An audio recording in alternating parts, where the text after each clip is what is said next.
This video will help you sleep and relax. But before we begin, I would like to know which city you're from and what time you're watching this. Now, subscribe to the channel, relax, and let's begin. I pulled over at that motel just before nightfall. My car engine had overheated in the desert, and I couldn't risk driving farther without a break. The neon sign blinked erratically, throwing patches of yellow light across the empty parking lot. The building itself had a faded, pale exterior, and the windows looked worn out. I grabbed my small duffel bag, locked the car, and walked into the lobby, hoping to get a room for the night and leave first thing in the morning. The front desk area was cramped. A wall behind the counter displayed dozens of keys hanging from pegs. Each key had a number attached to a small tag. A man with a creased face and gray hair stood there, silently observing me. He wore a short-sleeved button-down and had a tired look in his eyes. I felt uneasy because he didn't say a word at first. When I cleared my throat, he finally spoke. His voice was low and direct. He handed me a key labeled 22 and told me the room was down the hall to the left. He didn't ask for my ID. He didn't take payment up front. He only said, "Don't go outside after midnight." Then he turned around and disappeared through a door behind the desk. I stood there for a moment, clutching the key, feeling unsettled by his abrupt manner. I noticed the other keys on the wall swinging slightly, even though there was no strong breeze. Each key had its own chain and tag, a mismatched collection of shapes and numbers. I wondered about the rooms and who else might be staying here. I walked down the hallway. The carpet was thin and faded, and the overhead lights flickered. The door to room 22 stuck a bit, so I had to push it hard to get inside. The room itself was basic: a bed, a side table with a lamp, a small dresser, and an old TV. A single window looked out onto the parking lot. The paint on the walls peeled in spots. The air felt stale, so I opened the window slightly, letting in a faint whiff of desert air. I set my bag on the bed and checked my phone. No signal. That didn't surprise me, given the remote location. I decided to take a quick shower. The water pressure was weak, and the temperature fluctuated, but I managed to cool down from the long, hot drive.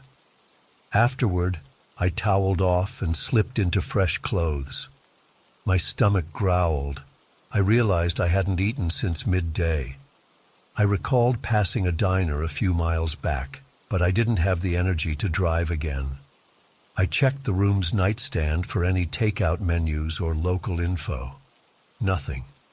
I told myself I'd just deal with the hunger until morning. I tried turning on the TV. It showed static on most channels, but I found a fuzzy local station playing an old sitcom. I half-watched it while lying on the bed, not really following the plot. My eyelids felt heavy. The day's heat and stress had worn me out. I drifted into a light sleep. Sometime later, I woke up to a strange ticking noise. It sounded like a clock. I searched the room. There was no clock on the wall, no alarm on the table, yet the ticking continued, steady and slow. Curious, I followed the sound to the door. The corridor was dark except for a dim overhead bulb near the lobby. I heard a faint hum coming from the other end of the hallway. I stepped out, ignoring the manager's warning about staying inside after midnight. My watch said it was only 11:15, so I figured I had some time before midnight anyway. The hallway felt stuffy, and the air smelled stale, like old carpeting mixed with dust. I made my way toward the reception area. The keys on the wall were all moving subtly, swaying back and forth, producing a light chattering sound as the metal tags bumped each other. It reminded me of wind chimes, only there was no wind. The front desk was empty. I noticed no sign of the manager. The ticking noise was louder here, but I couldn't identify its source. My pulse quickened. The whole setting felt off. I stepped behind the desk, looking for some explanation. There was a ledger book, faded receipts, and a single desk lamp. No ticking device. The old telephone sat silent. Then I heard faint whispers, like 2 or 3 voices overlapping. My ears strained to pick up the words, but I couldn't make them out. They seemed to come from behind a nearby door. I considered knocking but felt an odd fear. My hands felt clammy. I remembered the manager's warning not to wander after midnight, and I glanced at my watch. 11:27. I decided to return to my room. The corridor felt even darker than before, and my footsteps sounded loud on the thin carpet. As I reached room 22, I felt a sudden wave of warmth. I touched the doorknob. It felt hot, as if someone had been gripping it. I hesitated.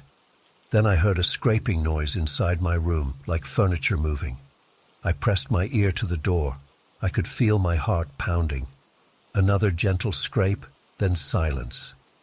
I swallowed the lump in my throat and eased the door open. The lights were off, and the curtains were closed.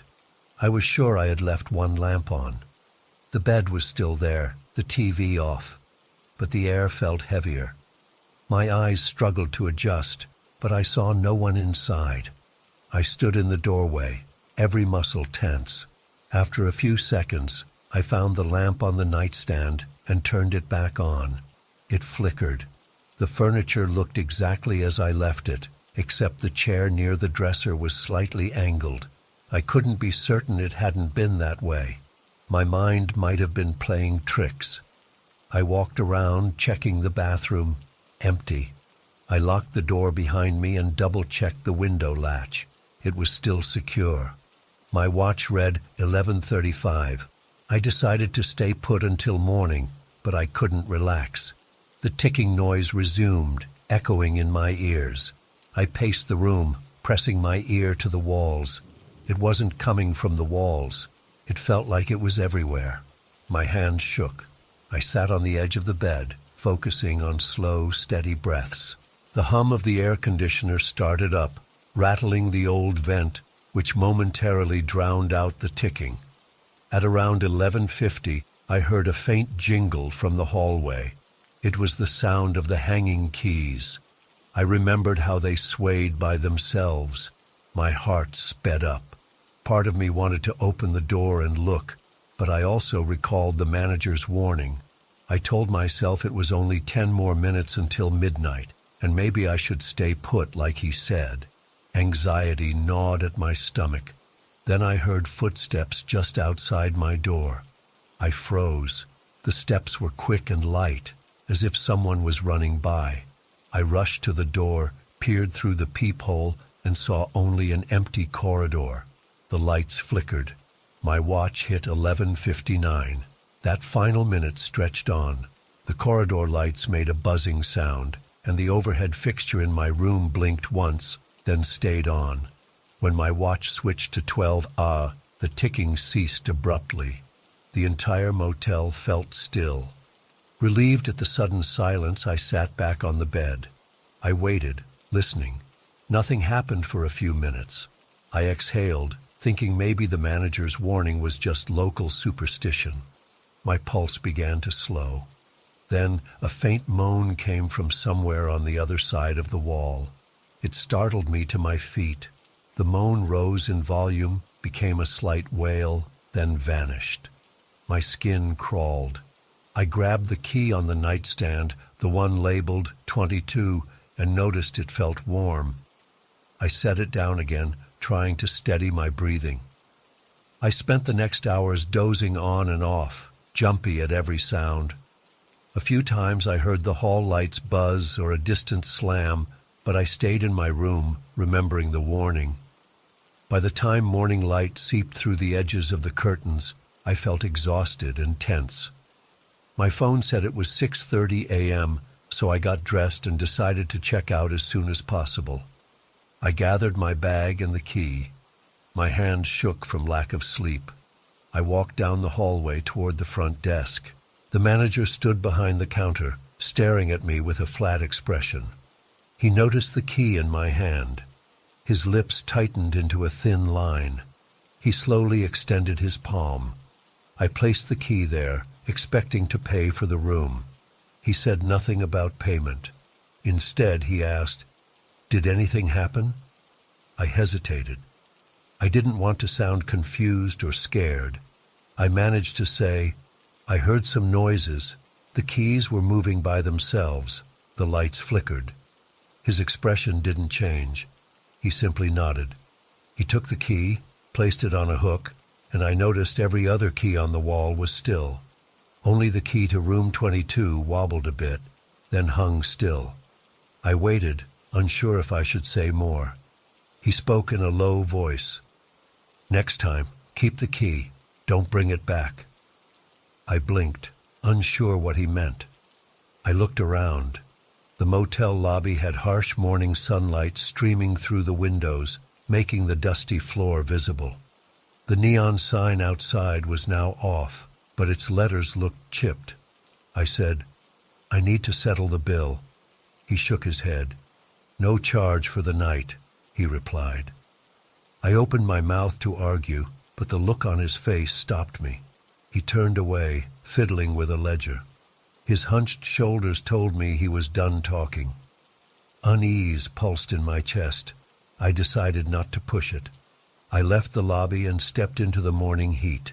The desert air felt cooler than I expected, or maybe I was still spooked. My car was where I left it. The engine had cooled, and after checking the fluid, I was confident it could run again. I hopped in, started the engine, and pulled onto the highway. My gaze flicked up to the rearview mirror more times than I'd like to admit, half expecting to see something behind me. But the road was empty. As I drove away, my thoughts churned with questions. The manager's warning about midnight, the swaying keys, and that final statement. "Next time, keep the key. Don't bring it back." I had no idea what it meant. Did the motel hold on to something from each guest who returned a key? I felt a twinge of regret that I gave him the key instead of pocketing it, but I tried to push it out of my mind, focusing on the long drive ahead. About an hour later, I stopped at a gas station. I got a coffee and tried to shake off the feeling of gloom lingering from that place. My hands still felt cold, even under the warm sun. I made small talk with the cashier, who asked if I was just passing through. I wanted to mention the motel, but decided it would sound too strange. I filled up the tank and continued on my way. In the days that followed, I occasionally recalled the ticking noise, the flickering lights, and the manager's expressionless face. At night, I had trouble sleeping, imagining keys rattling in a silent corridor. I told a friend about the experience, leaving out the weirder details. Even the sanitized version sounded unsettling. My friend joked that I must have wandered into a haunted spot, and I laughed nervously. I never learned the motel's exact story. I didn't see any listing for it online. My best guess is that it's one of those local places with a past no one likes to talk about. Maybe the manager stays there out of obligation, or he's part of something I'll never understand. Sometimes I wonder what might have happened if I'd kept the key. Would it have followed me home? Would I have escaped the odd events entirely, or would they have grown worse? Now, whenever I drive through Arizona, I avoid that stretch of road. If my route forces me near Tucson, I choose a different motel, even if it's more expensive or inconvenient. The memory of that silent corridor and the gentle clinking of keys is enough to keep me away. I can't forget the way those room numbers seemed to sway in the stale air, as if each key carried a story, waiting for someone to return it. If there's one lesson I took from that night, it's this: trust your instincts when something feels wrong. When an old man in a desert motel says, "Don't go outside after midnight," I listen. and I make sure I don't hand back a key if I sense there's a deeper cost hidden behind a free room.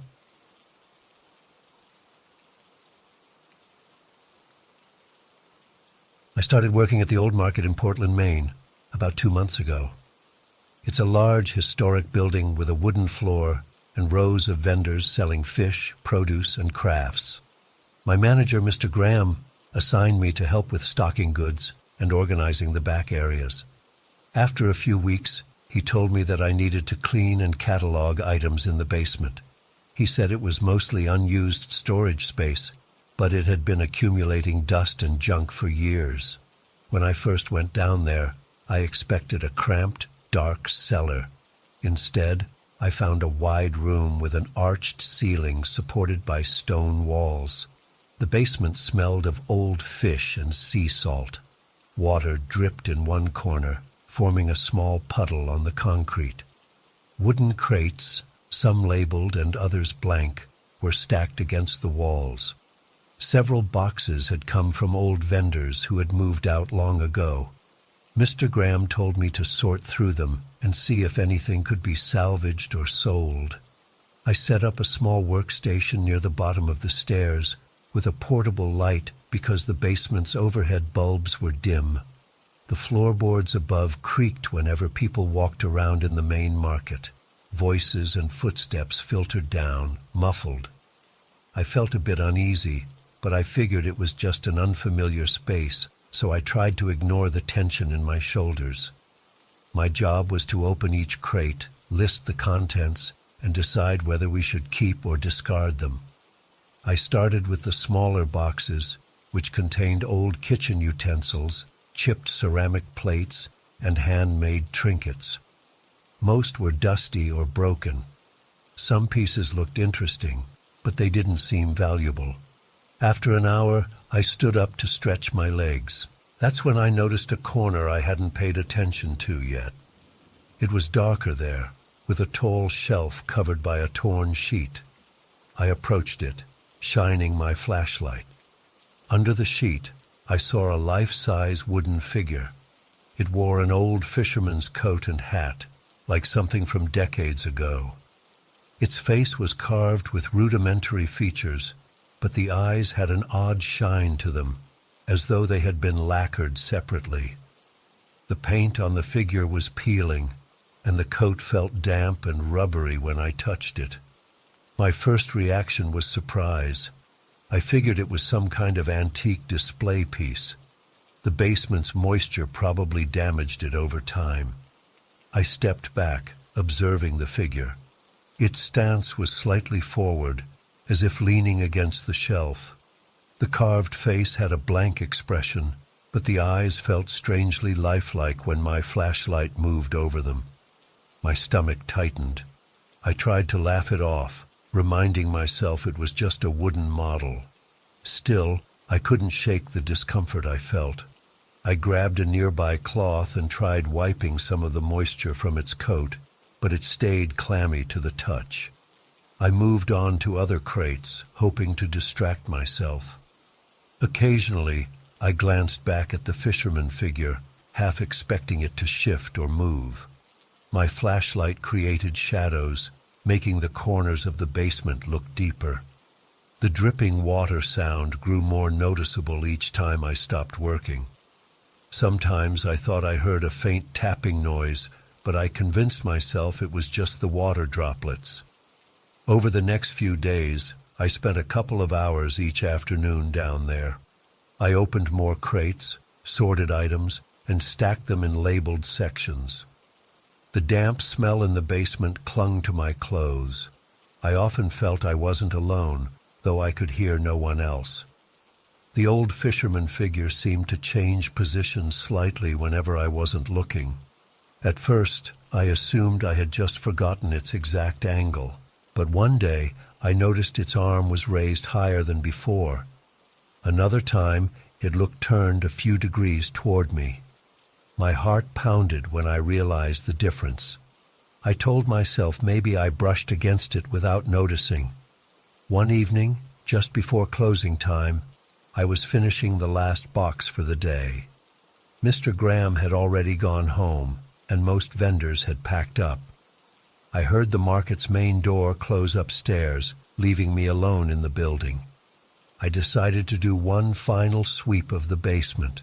My flashlight began to flicker, so I tapped it to keep it steady. I approached the fisherman figure again, planning to drape the sheet back over it. I paused. Its face seemed slightly tilted, almost as if it was looking to its left. I stood still, listening to my own breathing. My muscles tensed. I tried to rationalize the change. Maybe the base was uneven, and it slowly shifted on its own. I reached out to place the sheet over it. The figure's coat felt even damper than before, almost slimy. I jerked my hand back. The smell in that corner was stronger, like rotting wood mixed with seaweed. My eyes watered. I quickly pulled the sheet down over the figure's head and stepped away, swallowing the lump in my throat. A soft scraping sound made me whip around, but I saw nothing else moving. I grabbed my bag and rushed upstairs, deciding to finish the rest of my tasks in the morning. That night, I had trouble sleeping. The image of that wooden figure kept popping into my head. I pictured its carved eyes staring at me. I recalled the wet texture of the coat. My chest felt tight whenever I replayed that moment. I tried to focus on the mundane aspects of the job, cataloging boxes, sorting old dishes. But my mind returned to the fisherman figure again and again. The next day, I asked one of the older vendors if she knew anything about the wooden fisherman.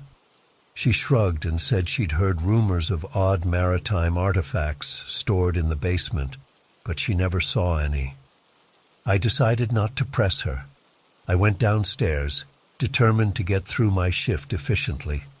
The basement felt heavier that day. The air was thick, and my flashlight illuminated swirling dust particles. I noticed fresh damp spots on the walls, as if recent water seepage had occurred. The crates looked more worn than before, and some labels had peeled away. I approached the fisherman figure slowly.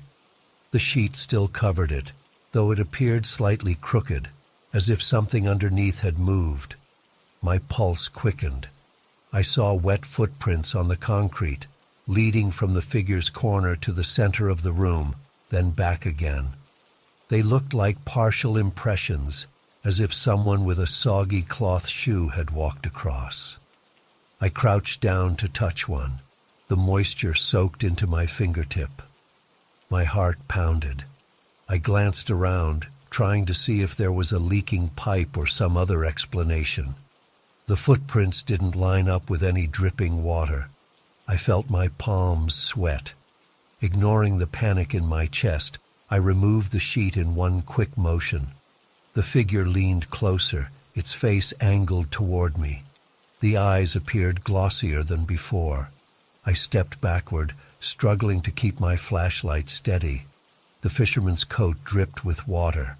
A small puddle had formed at the base. I wanted to run upstairs, but I felt rooted to the spot, both terrified and curious. I lifted my flashlight, shining it into the figure's face. The wood around the mouth looked slightly warped, as if it had been wet for too long. The coat's sleeves ended in stiff cuffs, but near one cuff, the wood had a spongy texture. Suddenly, I heard a scraping sound from behind me. I spun around, pointing the flashlight, but all I saw were crates. I looked back at the figure. It remained still, though water droplets clung to the edges of the coat. My breathing was shallow. I forced myself to look away and focus on the crates I needed to finish cataloging. For the next half hour, I tried to ignore the figure, keeping my attention on the boxes. The hair on the back of my neck stood up the entire time. I felt like I was being watched. At one point, I sneezed from the dust, and I heard a soft creak behind me. I turned to see the figure leaning at a new angle. My chest tightened, and I nearly dropped the flashlight. The path to the stairs lay on the other side of the figure, so I had no choice but to pass it. Each step felt heavier than the last. I inched around the perimeter of the room, keeping my distance. It felt like the figure's carved eyes followed me, though it never truly moved while I was looking at it. My stomach felt like a knot. As I passed, the coat's sleeve brushed my leg. The fabric was cold and damp. I yanked my leg away. My heart pounded in my ears. I forced myself to continue until I reached the stairs. I bounded up 2 steps at a time, refusing to look back. When I reached the top, I pulled the basement door shut and locked it. My breathing was ragged. I leaned against the door for a moment, trying to compose myself. That evening, I reported the water leakage to Mr. Graham. I didn't mention the figure's changes because I knew how it would sound. He said he would have someone check the basement's pipes soon. I decided not to stay late anymore. Each day I did my work upstairs, hoping I wouldn't be asked to go down there again. But one afternoon, Mr. Graham insisted I bring up some old items to display at a small antique stall in the market. I had to go back. With my flashlight in hand, I opened the basement door. The odor of stale water and fishy dampness hit me. I swallowed my dread and stepped inside, flipping on the overhead light this time. It cast a weak glow, but it helped a bit. I scanned the room. The fisherman figure stood in the corner, uncovered. The sheet lay crumpled on the floor by its feet. My skin prickled with goosebumps. I moved quickly, grabbing the crates I needed and stacking them near the stairs. Suddenly, I heard slow dripping. I glanced toward the figure. Its coat dripped a steady line of water onto the concrete. Then I noticed the eyes seemed to catch the light, reflecting it back at me. My pulse raced. I grabbed the last box, turned, and headed for the stairs. Halfway up, I heard a wet dragging sound. It made my whole body tense. I didn't turn around. I bolted up the rest of the steps, nearly tripping on the top step. I slammed the door behind me, boxes in hand. My chest heaved. I felt sweat on my forehead. That was the last time I entered the basement alone. The next week, a contractor came to inspect the area and found unusual water damage in that corner. He removed the fisherman figure and said it was beyond repair. He didn't look comfortable touching it, but he hauled it away. I asked where he took it, and he just shrugged, saying he would dump it somewhere. Ever since, the basement still has an odd smell, but not as strong. The crates remain half-sorted, and no one seems eager to finish the job. When I work upstairs, I sometimes hear faint scraping noises, but I tell myself it's just the old building settling. I avoid that basement door unless absolutely necessary. I still wonder if that fisherman figure was just a warped piece of wood with a mold problem, or something else entirely. I recall those footprints, the coat's damp texture, and the shifting positions. My chest tightens whenever I think about those eyes shining under my flashlight. Even now, I catch myself glancing around corners, expecting to see it leaning toward me. I don't share the full story with anyone at work. They'd think I was imagining things, but I know what I saw and felt in that basement. Every time I pass by the old stairwell, I feel an uneasy chill, and I speed up my pace. I have no desire to relive those moments. The memory is enough to make me avoid dark corners and damp places for a long time.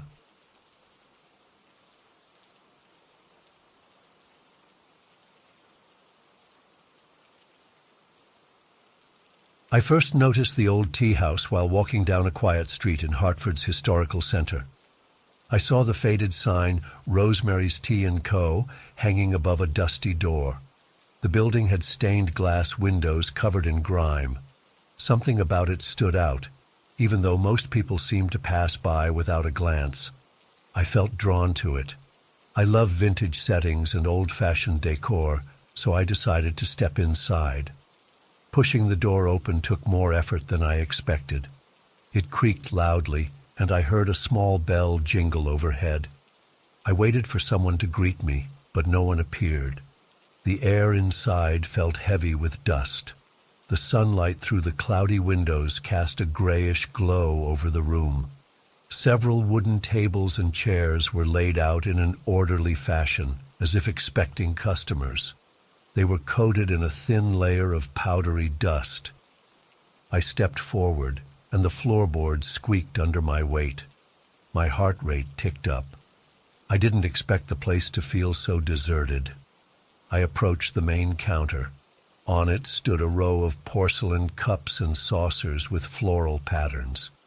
They looked delicate, but they were grimy.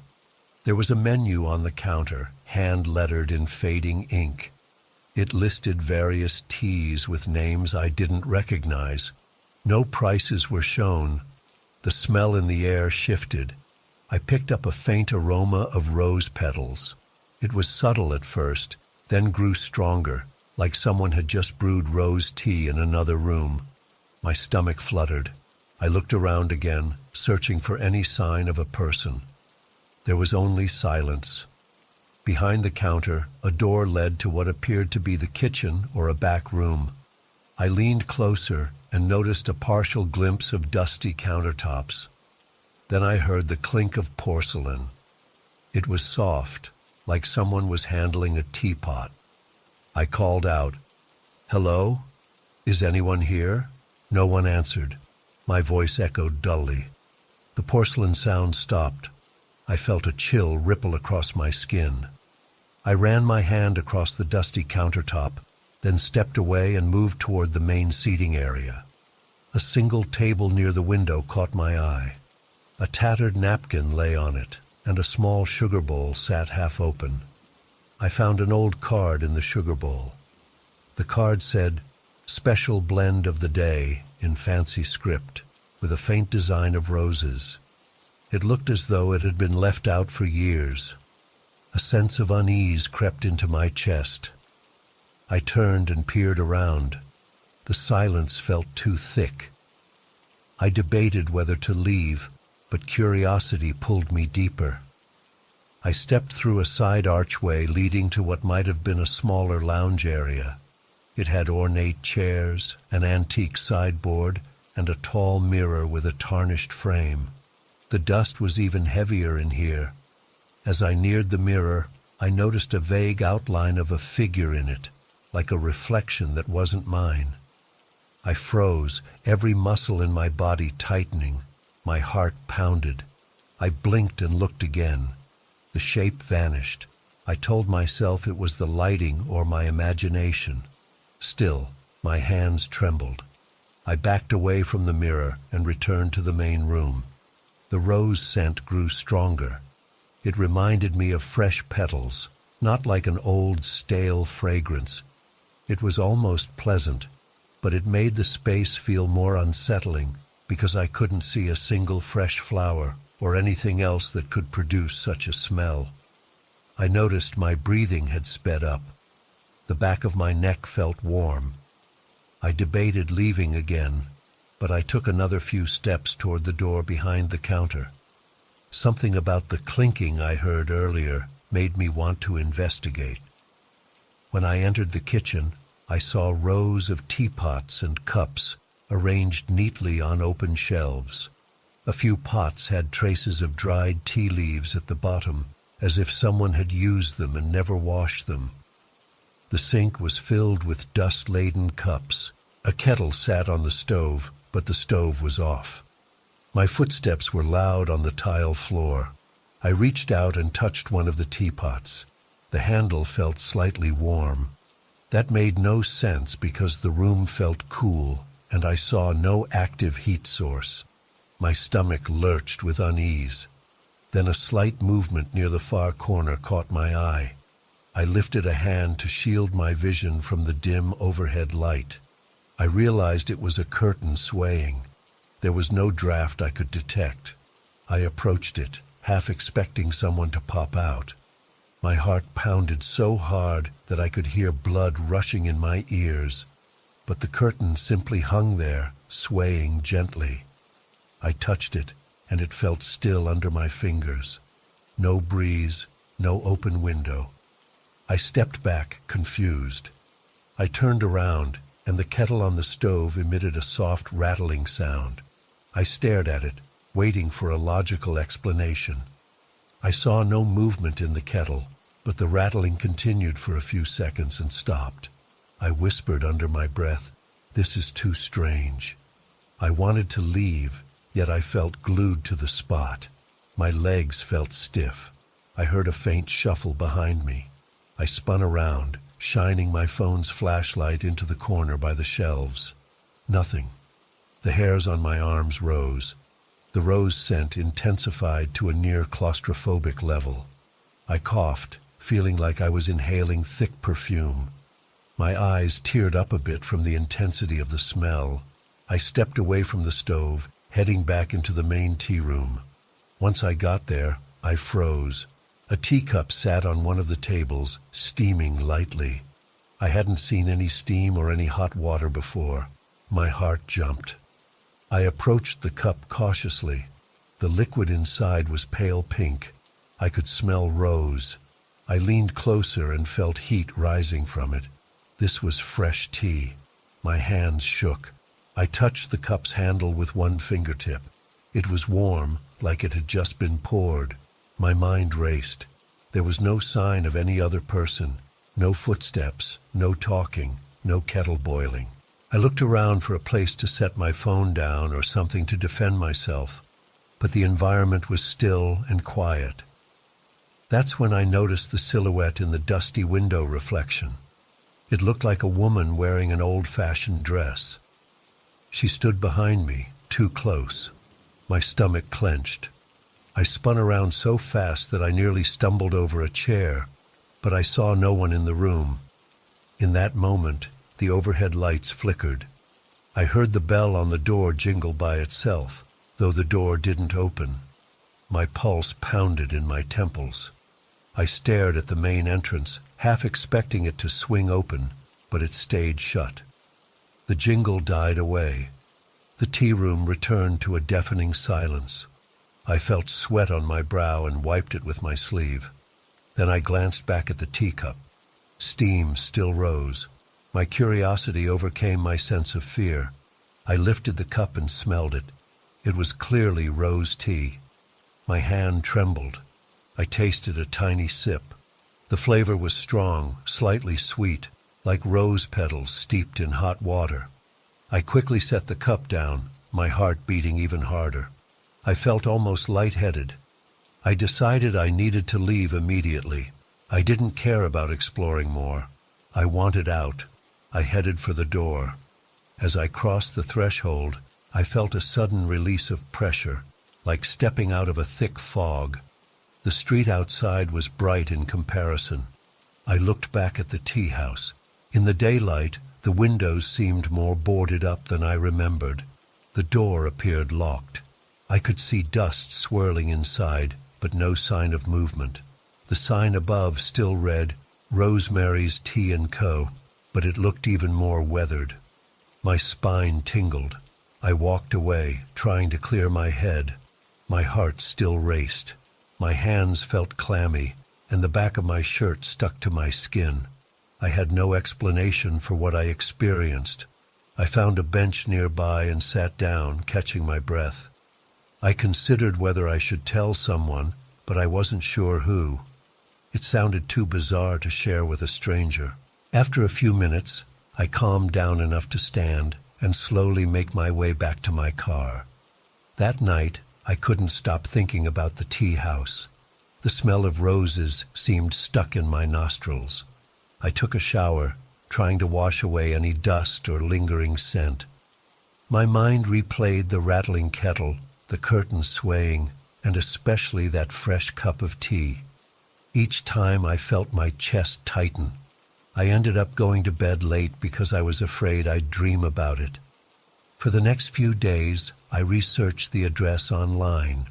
I found only sparse mentions of a Victorian tea house in Hartford that closed decades ago after the owner's death.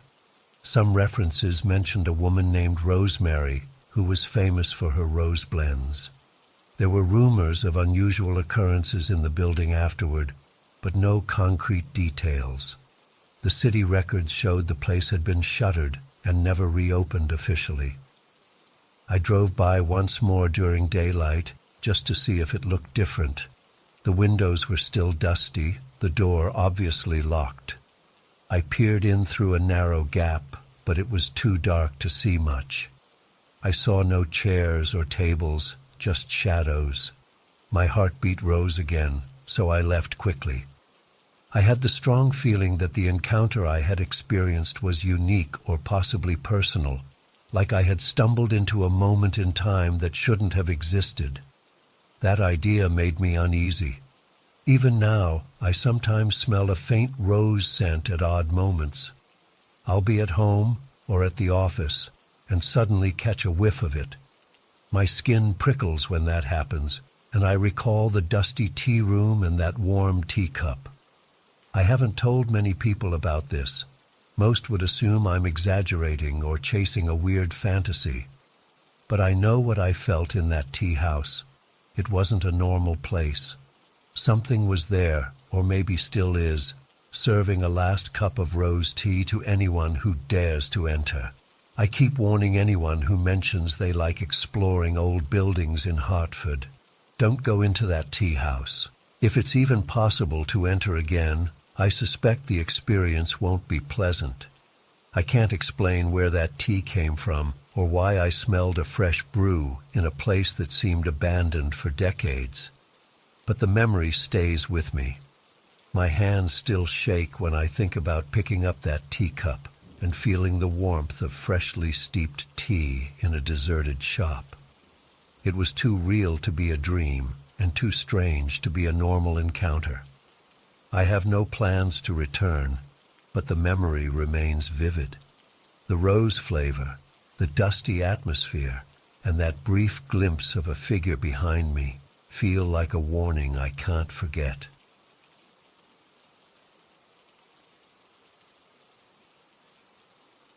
I first learned about that mirror park when I got lost on the outskirts of Austin.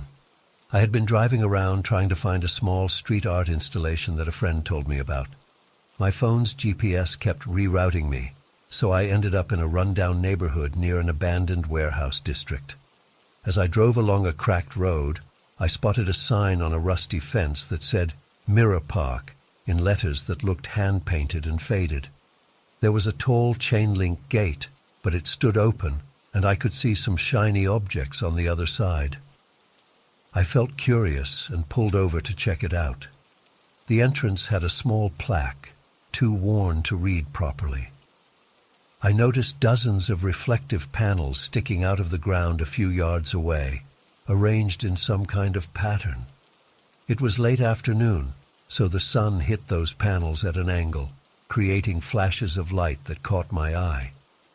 I walked closer, seeing that the panels were mirrors, some cracked or discolored. There was a pathway between them, as if someone had tried to create a maze. I remembered reading about an eccentric artist in Austin who liked using mirrors in public installations. I wondered if this was his work. The place seemed empty. I looked around for any sign of a caretaker or other visitors. No one was there. A slight breeze rustled some tall grass near the edges of the property. I felt the warm Texas air on my face. The sunlight felt strong, and I squinted behind my sunglasses. I decided to explore. The fence around the area was old, and part of it had collapsed on one side. Graffiti covered the walls of a nearby building. I picked a spot to enter the arrangement of mirrors. As soon as I stepped onto a narrow walkway, I saw my reflection multiplied across several panels. The effect was disorienting. Some mirrors stood upright, others leaned at angles, and many had cracks that distorted the reflections. My first thought was that this would have been a cool art piece if it had been maintained, but I also felt a twinge of unease. The broken mirrors showed my face in odd shapes, and the place felt abandoned. Still, I moved forward, scanning the ground for loose debris so I wouldn't trip. About 10 feet in, the path curved left, then right. Mirrors of different sizes formed walls on either side. I could see the sky reflected above me and some overgrown grass at my feet. Occasionally, I heard a scraping noise, but I couldn't identify the source. It might have been the wind pushing a loose panel. The dryness of the air made my throat scratchy, and I wished I had brought water. As I advanced, the reflections got more confusing. One panel had dark spots from rust or mold, creating a strange pattern over the image of my face. Another mirror was clean but slightly angled, so it caught a glimpse of something behind me. At first, I thought it was just my own reflection, but I noticed a dark shape that didn't match my body. I turned around, shining my phone's flashlight into the area behind me. There was nothing there, just more mirrors and weeds. My chest tightened a bit. I told myself it was just some optical effect. I tried to keep calm. I stepped around a broken chunk of glass on the ground, thinking about the possibility of cutting my foot if I slipped. The path continued through a series of metal frames that held the mirrors upright. Some frames wobbled when I brushed past them. The entire structure seemed neglected, as if no one had tended to it in years. My foot kicked a rusted plate on the ground, and it made a loud clang. The noise startled me, making me grip my phone tighter. I paused to steady my breathing. The next stretch of the path brought me to an area where the mirrors stood closer together, forming almost a corridor. My reflection appeared on all sides, overlapping in weird angles. The late afternoon sun cast long shadows, which interlaced with the mirrored images. I felt a tingle along my arms, like the air had gotten heavier. I turned a corner, and something flickered in the mirror to my right. I whipped my head toward it and saw a second reflection of me, but the movement was off by a fraction of a second, as if the reflection lagged. I blinked hard, chalking it up to my eyes playing tricks. I decided to move faster, partly out of curiosity and partly because I wanted to find the exit. The mirrored pathways kept splitting, though. I started to suspect it was a labyrinth. I tried to leave mental markers, like a crack in one mirror or a certain piece of graffiti on another, but everything looked similar. Most panels were old, chipped, or covered in random smudges. My shoes crunched on gravel and broken glass, and I had to watch my step. After a few minutes, I realized I didn't know how to get back to where I started. I felt my pulse quicken. I told myself it was fine. I'd just keep turning corners and eventually find the fence. But the corridors wound around in unexpected ways. I made a right, then a left, and hit a dead end formed by 3 mirrors. Each panel reflected me at a slightly different angle. I turned around, doubling back, and found another passage. The sky was starting to shift in color, hinting that sunset would come soon.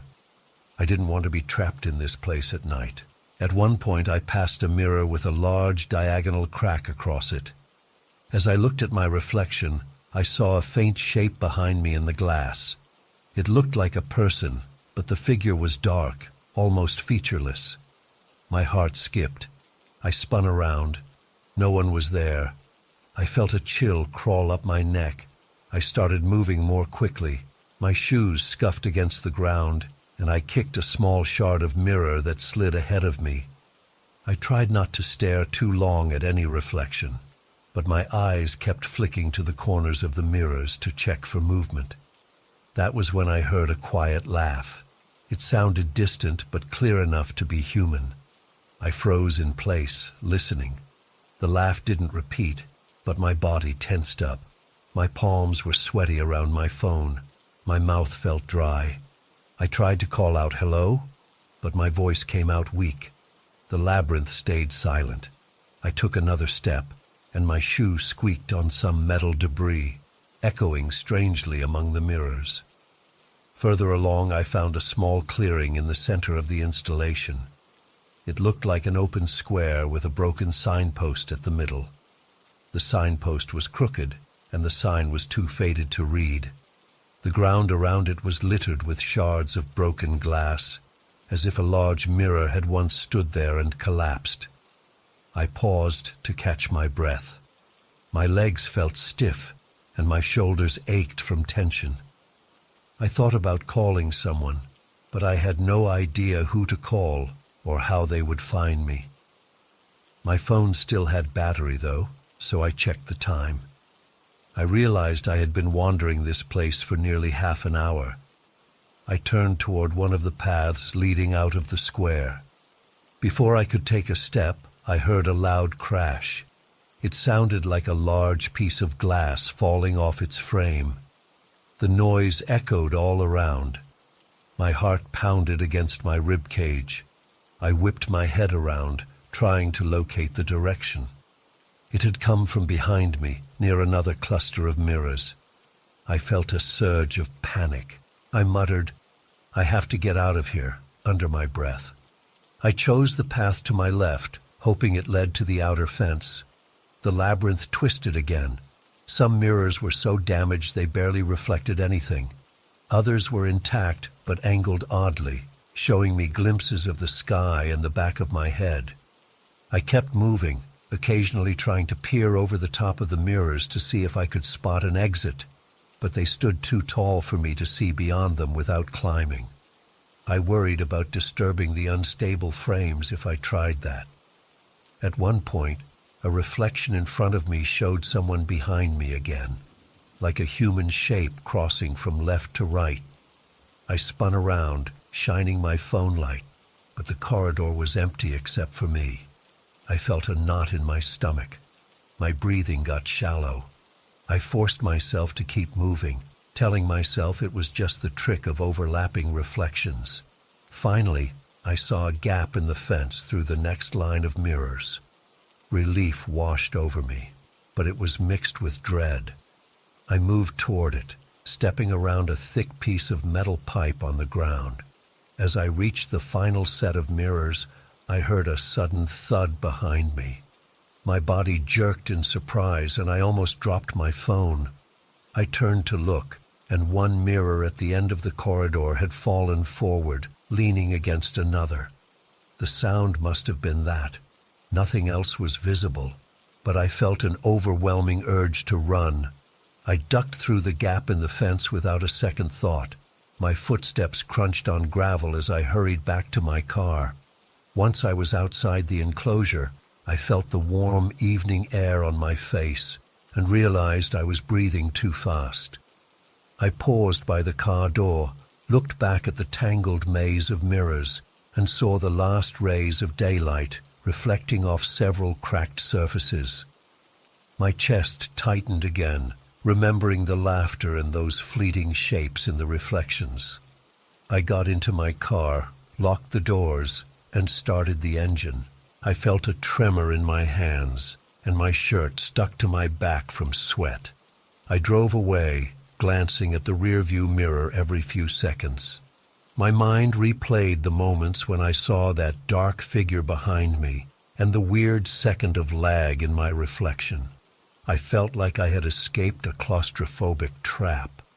That night, I struggled to fall asleep. I couldn't stop thinking about the deserted park, the swirling maze of mirrors, and the random laughter.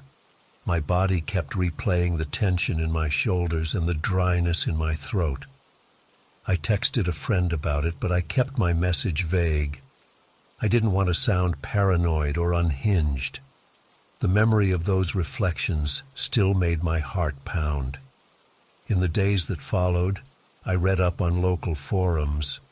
A few posts mentioned the Mirror Park as an abandoned art installation that never got finished. Some people claimed that the artist believed mirrors could act as portals for souls. Others said it was just a unique concept that got left to decay after the artist died. No one had an official explanation for the stories about strange sights or sounds there. Even now, I occasionally recall my reflection glitching in that cracked panel, and I feel a wave of unease. I wonder if it was just the angle of the mirrors messing with my perception, or if there was something else lurking in that labyrinth. My gut says not to go back, even if I'm curious. I didn't see anyone else in that place, but I can't shake the sense that I wasn't alone. When I think about the moment I heard that quiet laugh, my pulse speeds up, and a chill runs through me. I keep telling myself I'll forget it eventually, but part of me knows it's etched in my memory. If someone asks me about hidden spots in Austin, I leave out any mention of that mirror park. I have no desire to lead them into that kind of experience. I still get tense when I pass by deserted areas with weird art structures. There's a hint of fear that something might appear behind me, just out of sight, reflected in the corner of a broken mirror.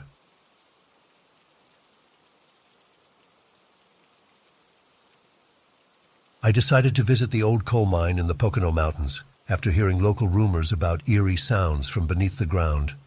My friends warned me that it was dangerous and probably off limits, but I couldn't shake my curiosity. I wanted to see the place for myself and maybe gather some samples. I'm not a professional geologist, but I've always had a casual interest in rock formations. I packed a small backpack with water, a flashlight, and a headlamp, then drove out one Saturday morning. The entrance to the mine looked rugged and uninviting. A rusty sign warned trespassers to stay away. The lettering was barely visible. There were large wooden beams bracing the tunnel mouth, and some of them had collapsed on one side, leaving gaps wide enough to squeeze through. The air around the entrance felt stale, and I noticed an odd metallic odor that lingered even outside. I paused for a moment, took a deep breath, and reminded myself to move carefully. I put on my headlamp, checked my flashlight, and stepped into the darkness.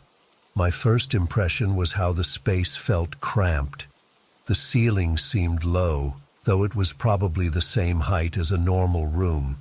The walls were damp in patches, with small droplets forming in the cracks. The floor was uneven, covered with loose gravel and bits of old debris. Each step made a crunching sound. I moved slowly, scanning the walls with my light.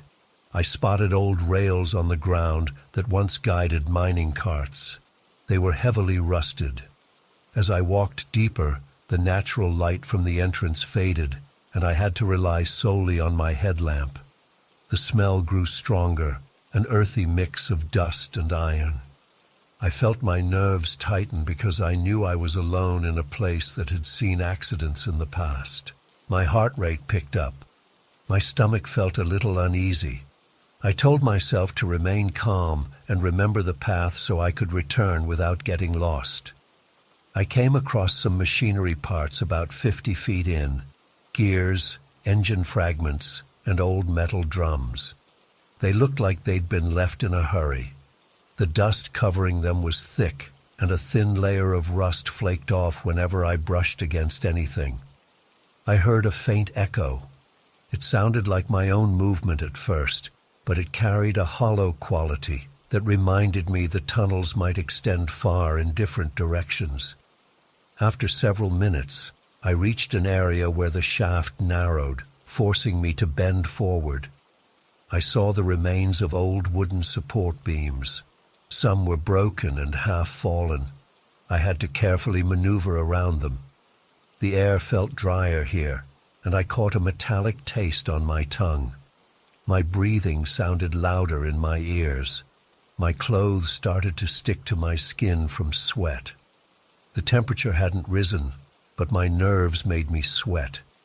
Then I heard a sound that didn't come from me. It was a soft moan or whisper carried by some draft. I froze, shining my light in all directions. I saw only rock walls and old beams. My heart pounded. I had read stories about trapped miners' spirits wandering these tunnels. I shook my head, trying not to let my imagination take over. I decided to press forward. A little farther in, I found a side corridor that branched off. It sloped downward. The rails continued in that direction, so I assumed it was the main route. A sign on the wall read, "Level 2" in peeling paint. I paused and listened for more sounds. It was quiet except for occasional drips of water hitting metal. I stepped carefully down the slope, holding onto the wall to steady myself.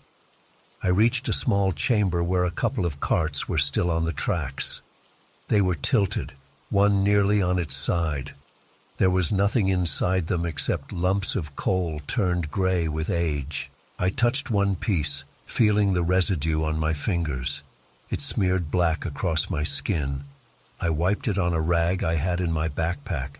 That's when I felt a sudden draft of cool air against my face. It startled me because I hadn't felt any breeze so far. The air came from deeper inside, where the darkness seemed thicker. I followed the draft, passing more collapsed timbers and a few corroded tools. One was a pickaxe lying half buried in the dirt. Its handle was rotted, but the metal head was still intact. Seeing these items made me picture how busy this place must have been decades ago, with workers pushing carts and digging the walls. Now it felt like a graveyard of old equipment.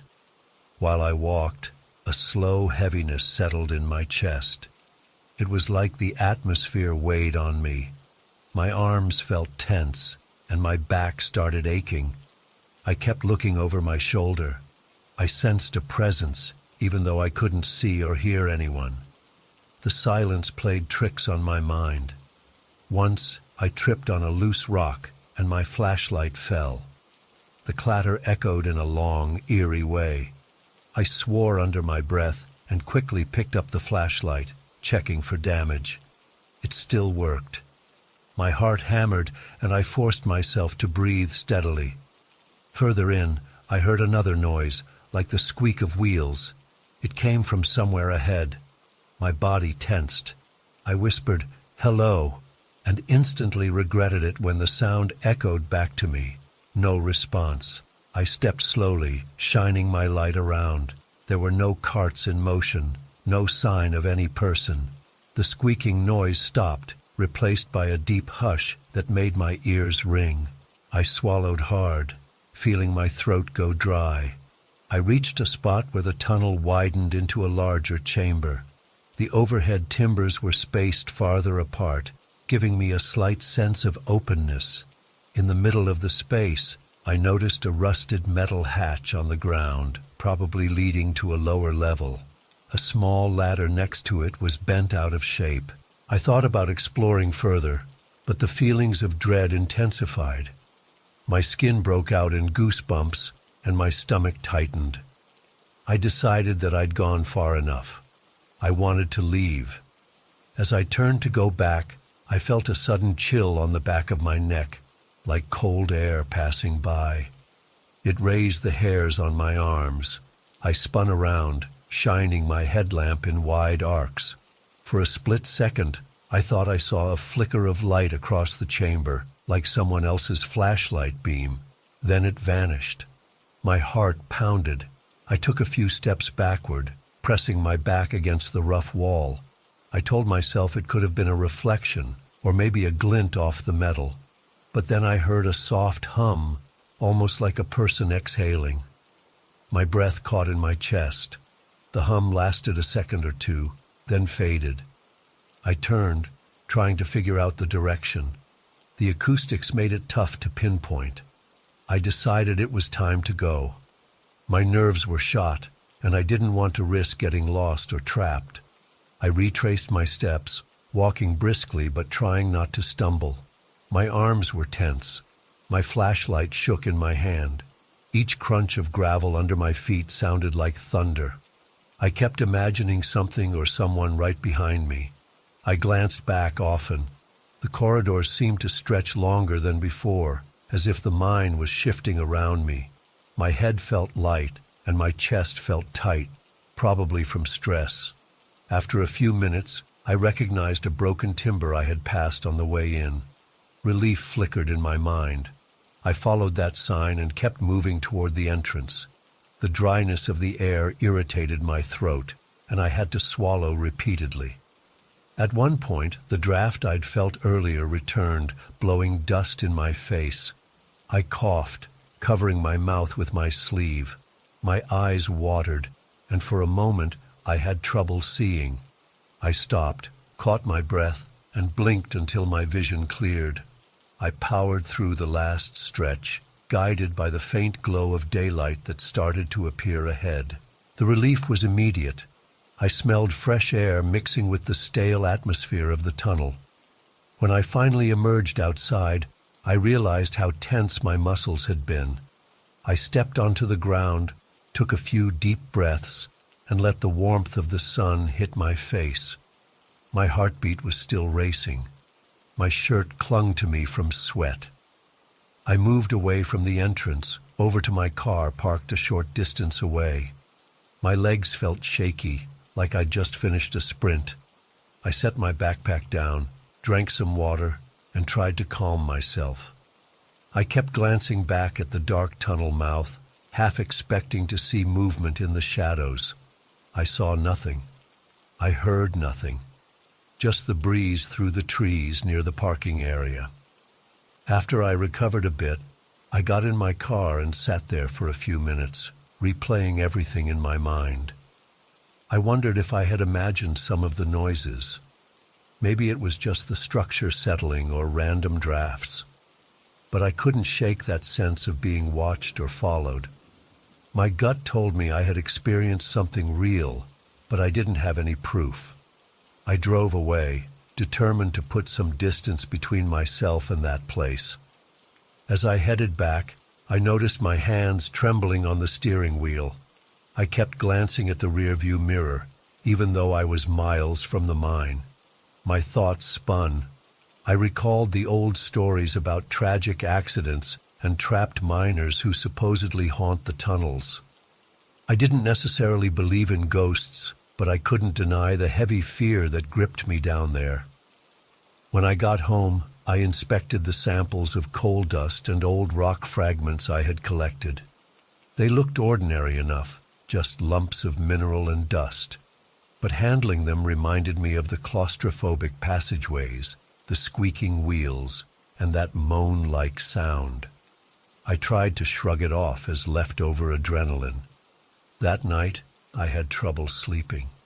My mind wouldn't stop replaying the flicker of light I thought I saw in the chamber. I also remembered that strange hum and how my stomach knotted at the time. In the following weeks, I told a couple of friends about my trip. They were both fascinated and alarmed. One friend said I should never go back there alone. Another suggested I contact a local historian who knows about the mine's background. I declined. I felt done with that place.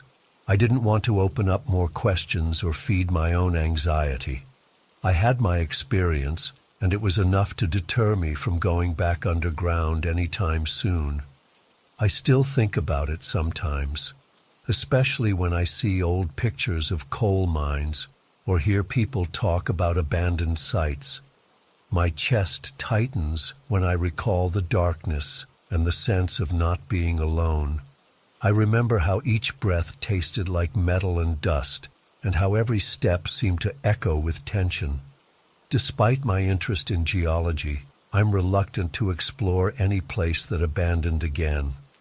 The Poconos might be beautiful on the surface, but underneath, in those dead tunnels, I felt only dread. I plan to keep my future explorations above ground. The memory of that whispered hum and the faint squeaking wheels will stay with me as a warning.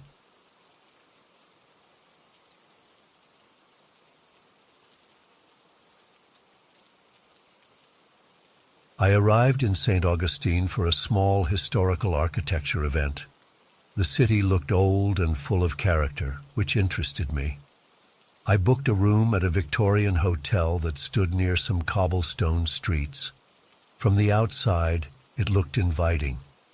It had tall windows, intricate trim, and a large front porch.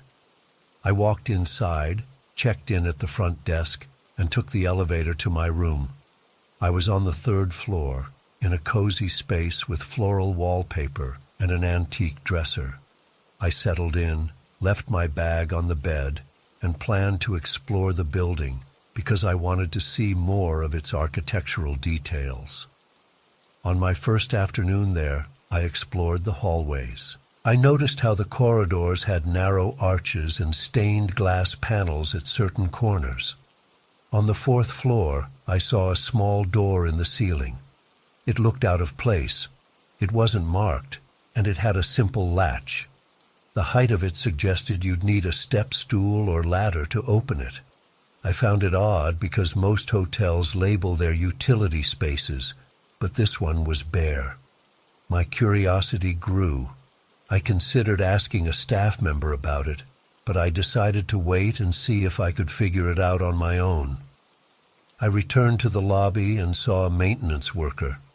I asked him if there was an attic or storage area upstairs. He mumbled something about unused space. Then he excused himself and walked away. I took note of his reaction. It felt like he wanted to avoid the subject. I decided not to press him, but the idea of an attic still intrigued me. I left the hotel for a few hours, toured the older parts of town, and came back in the late afternoon. At the front desk, I asked to borrow a small stepladder, claiming I needed it to retrieve some items I had stored high in my closet. The clerk didn't ask many questions. He handed me a folding step stool. With that, I went back to the fourth floor, found that hidden door in the ceiling, and set the stool underneath it. I felt a slight nervousness because I knew I might get in trouble, but I also wanted to see what was up there. I climbed the stool and unlatched the door. It opened easily. A warm, heavy smell hit me right away. It felt like stale air that had been trapped for years. I lifted myself through the opening and found a dusty, cramped space with wooden beams and scattered boxes. I pulled my small flashlight from my pocket and switched it on. The beam revealed a network of rafters, a few old suitcases, and random bits of furniture. My heart beat faster from the excitement of entering a place not meant for guests. I crawled forward. There wasn't much headroom. I had to move slowly so I wouldn't bang my head on the beams. The dust made me cough. I noticed a row of mannequins along one wall. They wore Victorian dresses. The clothes looked faded and frayed at the edges. One of the mannequins had a face that was more detailed than the others. Its eyes looked hand-painted, and the expression felt unsettling. I got goosebumps on my arms. I took a closer look, shining the flashlight across the mannequins. They were arranged in a way that suggested someone had placed them there for storage, or maybe for some old display. I spotted a few wooden crates marked with old family initials. They were half open, revealing photo albums and bits of lace. The photos were black and white, showing people who once stayed at this hotel. In one picture, there was a party scene with couples dancing. The men wore suits, and the women wore dresses that looked similar to the outfits on the mannequins. I felt a chill. The albums seemed personal, full of smiling faces from another time. I set them back into the box. Suddenly, I heard a light step behind me. I turned my flashlight in that direction, but I saw only the darkness between the beams. I listened carefully. My pulse throbbed in my neck. The attic was quiet. I guessed it might have been the old beams settling, or maybe a small animal scurrying. I reminded myself this was an old building, but I felt uneasy. My breathing became faster. I moved further in, following a narrow passage formed by stacked crates.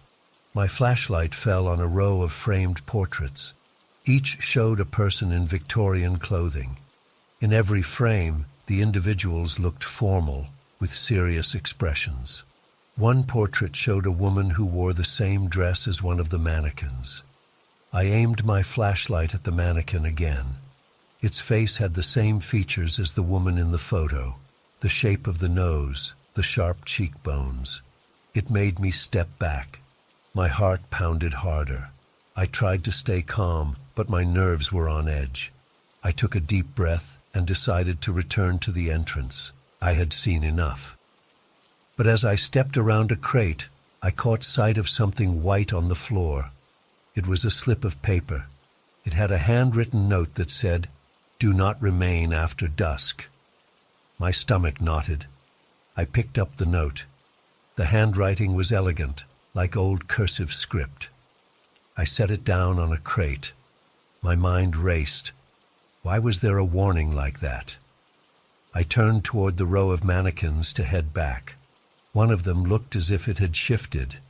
It was only a small difference, maybe a tilt of the head or a slight turn in the angle, but I was almost certain it wasn't like that before. I shined the light again.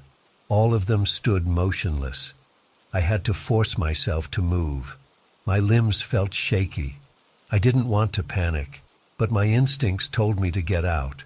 I hurried along the same path I came, trying not to bump into the boxes. The attic felt hotter now, like there was no air circulation. My forehead was damp with sweat. I thought I heard a faint scraping sound behind me. I didn't stop to check. I reached the entrance, fumbled with the stepladder, and lowered myself through the opening. My arms felt weak, and I almost missed a step. I landed on the hallway floor, closed the door, and latched it. I stood there, breathing heavily. The hallway was quiet. The overhead lights seemed too bright after the darkness of the attic. I packed up the stool and carried it downstairs. I tried to act normal when I passed a housekeeper in the hallway. She glanced at me, and I wondered if she suspected anything, but she said nothing. Back in my room, I sat on the bed. My shirt stuck to my back from sweat. My mind replayed the details of what I saw, the mannequins, the photos, the note. I felt disturbed and a bit scared. I wondered if I should tell the front desk. Then I recalled the staff's reaction when I asked about the attic. I decided to keep quiet. I tried to distract myself by checking my phone, but my hand wouldn't stop trembling. I got ready for bed, but sleep didn't come easily that night. Around midnight, I woke to a strange noise in the corridor outside my door. It sounded like a soft thump, followed by a quiet shuffling. My heartbeat sped up. I turned on the bedside lamp. The noise stopped, and the hallway was silent again. I wondered if someone was up there in the attic, or if it was just the old building settling. My imagination ran wild. I put in earplugs to block out any further sounds. Eventually, I fell back asleep. The next morning, I went to the hotel's restaurant for breakfast. I couldn't enjoy my meal. My stomach felt tight. I overheard another guest mention the architecture. I had the urge to ask them if they knew about the attic, but I held back. After breakfast, I had to attend a panel discussion for the event. I tried focusing on the speakers, but my thoughts kept drifting. I kept picturing those mannequins, especially the one with the detailed face. I remembered the note on the floor.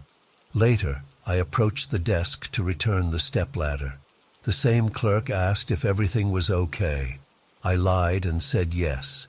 He didn't press the issue. I noticed he had a forced smile, like he was being polite but not entirely comfortable. As I walked away, I felt a chill run up my spine, remembering the warm, stale air of the attic. I spent most of that day avoiding the hotel, except for brief moments to grab items from my room. Each time I passed the elevator, I glanced at the button for the 4th floor, wondering if I should go back up. By early evening, I felt an urge to see if the door was still there, if it was still unlocked. I told myself it was a bad idea. My heart fluttered at the thought. My hands got sweaty. I knew I shouldn't go, but curiosity kept pulling at me. Right before sunset, I found myself on the 4th floor again. The corridor was empty. I looked at the ceiling and saw the same small door. I stood there just staring at it. I had no stool, so I couldn't reach it. I felt relief mixed with frustration. Then I heard footsteps at the other end of the hall, so I turned away and left. That night, I slept lightly. I dreamed of the attic. I saw the mannequins shifting in the dark, their eyes following me. I jolted awake twice, heart pounding. By dawn, I gave up on sleep and decided to check out a day early. I wasn't comfortable staying there any longer. I showered, packed my bag, and headed downstairs. The staff barely seemed to notice. The clerk asked why I was leaving, and I said I had personal matters. He just nodded. Outside, in the morning light, I glanced up at the top floors of the hotel. I imagined I saw movement behind one of the attic windows, but I couldn't be sure. I felt uneasy standing there, so I got in my car and drove away. I didn't look back. Months later, I still think about that attic.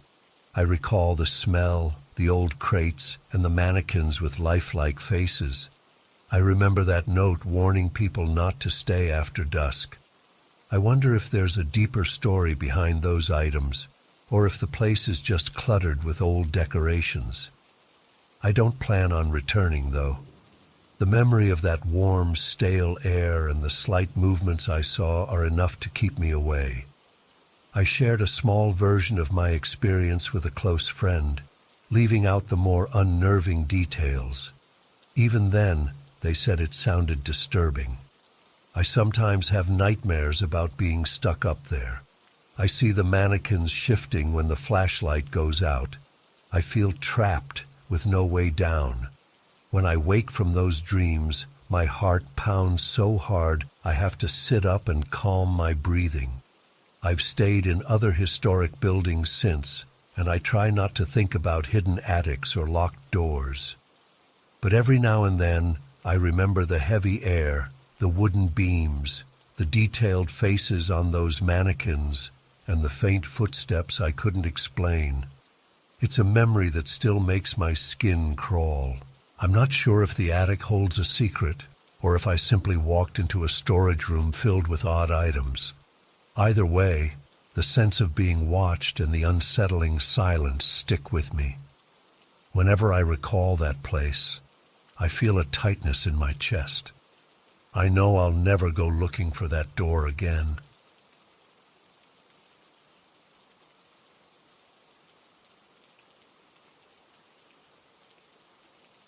I first learned about that abandoned hospital through whispered stories at my nursing school. People said it closed in the 1970s and never reopened, yet odd things supposedly happened at night. I felt drawn to it because I wanted to see if the rumors were true. Some classmates thought I was being reckless, but I felt curious. I had been studying patient care and wanted to understand how a place could hold on to its past so strongly. Around Billings, a few older residents claimed to hear voices coming from that building. I wanted to find out if they were right. One Saturday, I gathered my flashlight and drove out to the site. I parked on a dirt patch about a quarter-mile away from the property. The building stood alone, with broken windows and boarded-up doors. The shape looked like any small rural hospital, except it was lifeless. The sign near the entrance had faded letters.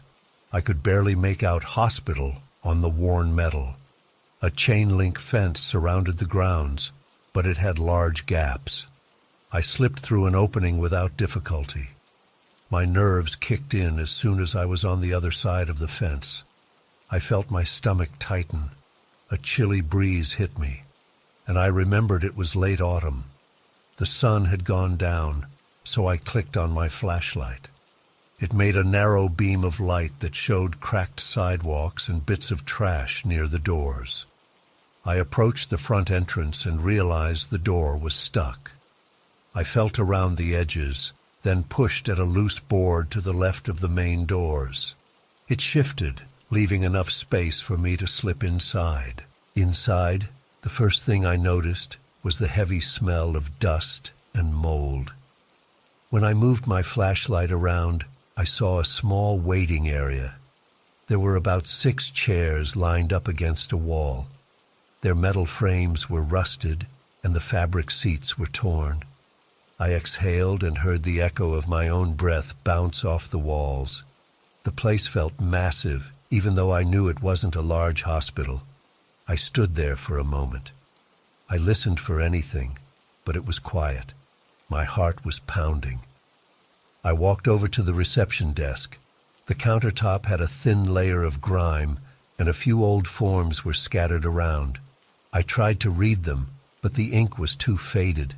My flashlight picked up stains on the floor that might have been water damage. I bent down to look more closely and heard a soft noise behind me. At first, I thought it was just the building settling. The roof had holes, and the wind might have moved something. But the noise sounded like a distant murmur, almost like people whispering in another room. I paused and stayed as still as possible. My chest felt tight, and my breathing got shallow. The sound continued for a couple of seconds. Then it faded. I told myself it was only my imagination, but curiosity pushed me on, so I headed deeper into the corridors. The hallway was long and narrow, with peeling paint on both sides.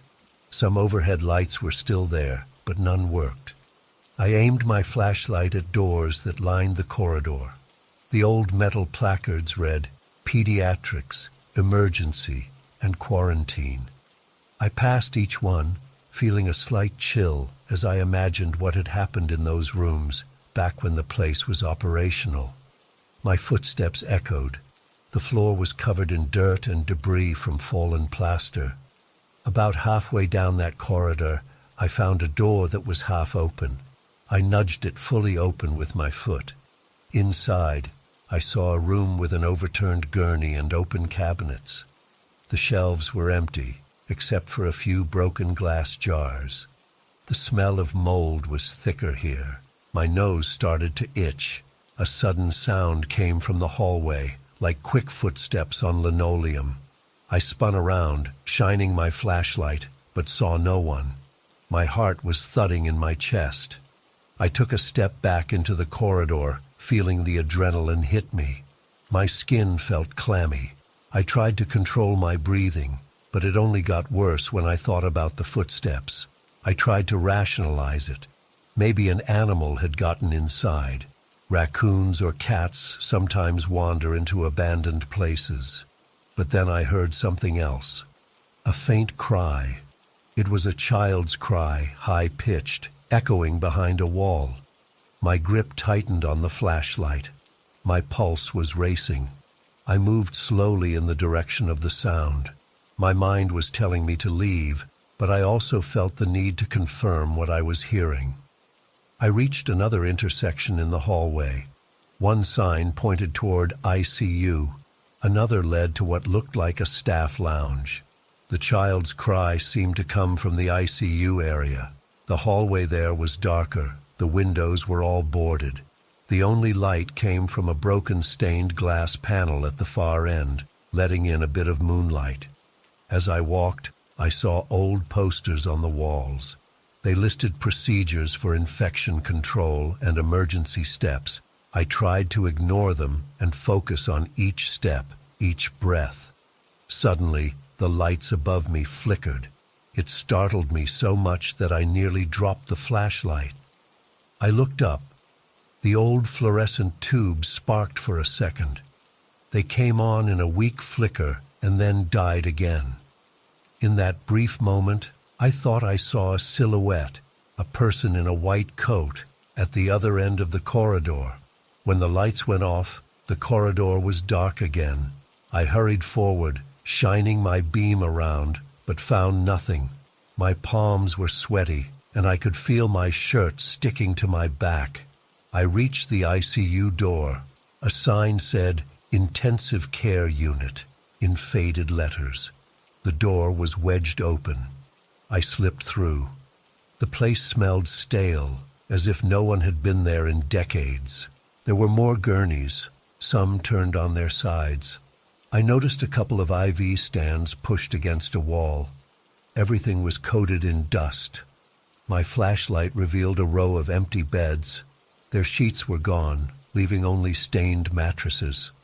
I swallowed hard. The cry of the child had vanished. I heard another sound, though. It reminded me of squeaky wheels, like a rolling bed or cart. It came from behind a curtain in the corner. I pulled the curtain aside, but there was only an empty bed frame. My hands were shaking at this point.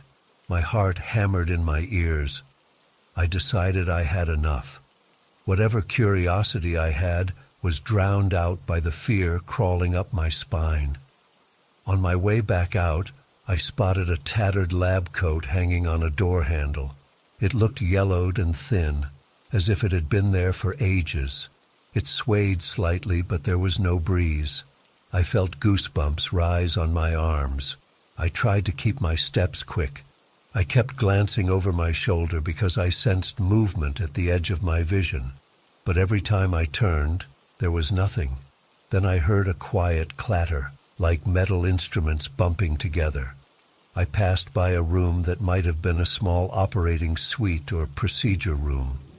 The door was locked from the inside. I didn't want to linger. I pressed on, determined to get back to the main hall.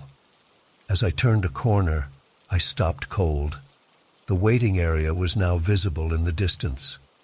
I noticed flickers of movement.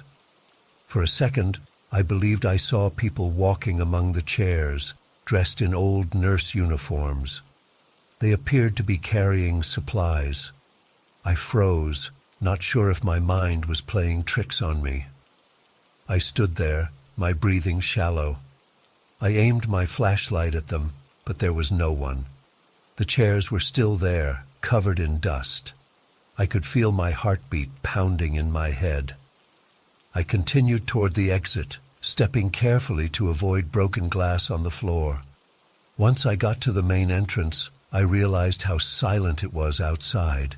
Through a large crack in the boarded window, I saw the faint glow of moonlight. The boards creaked as I pushed them aside. I slipped out, stumbling onto the front steps. My legs felt shaky, like I'd run a marathon. When I looked back, the building loomed over me. Its shadow seemed to stretch in all directions. The wind was calm, but I heard a faint sound of distant chatter from inside. It felt like the place was still occupied. I got to my car. I fumbled for my keys, dropped them, picked them up, and got into the driver's seat. My hands trembled on the steering wheel. I locked the doors and turned the ignition. The car started on the first try, but I hesitated before driving away. I looked at the hospital through the windshield. That's when I noticed a small light in one of the top floor windows. It flickered and then went dark. I felt my body tense again. I finally reversed, turned around, and drove back to Billings.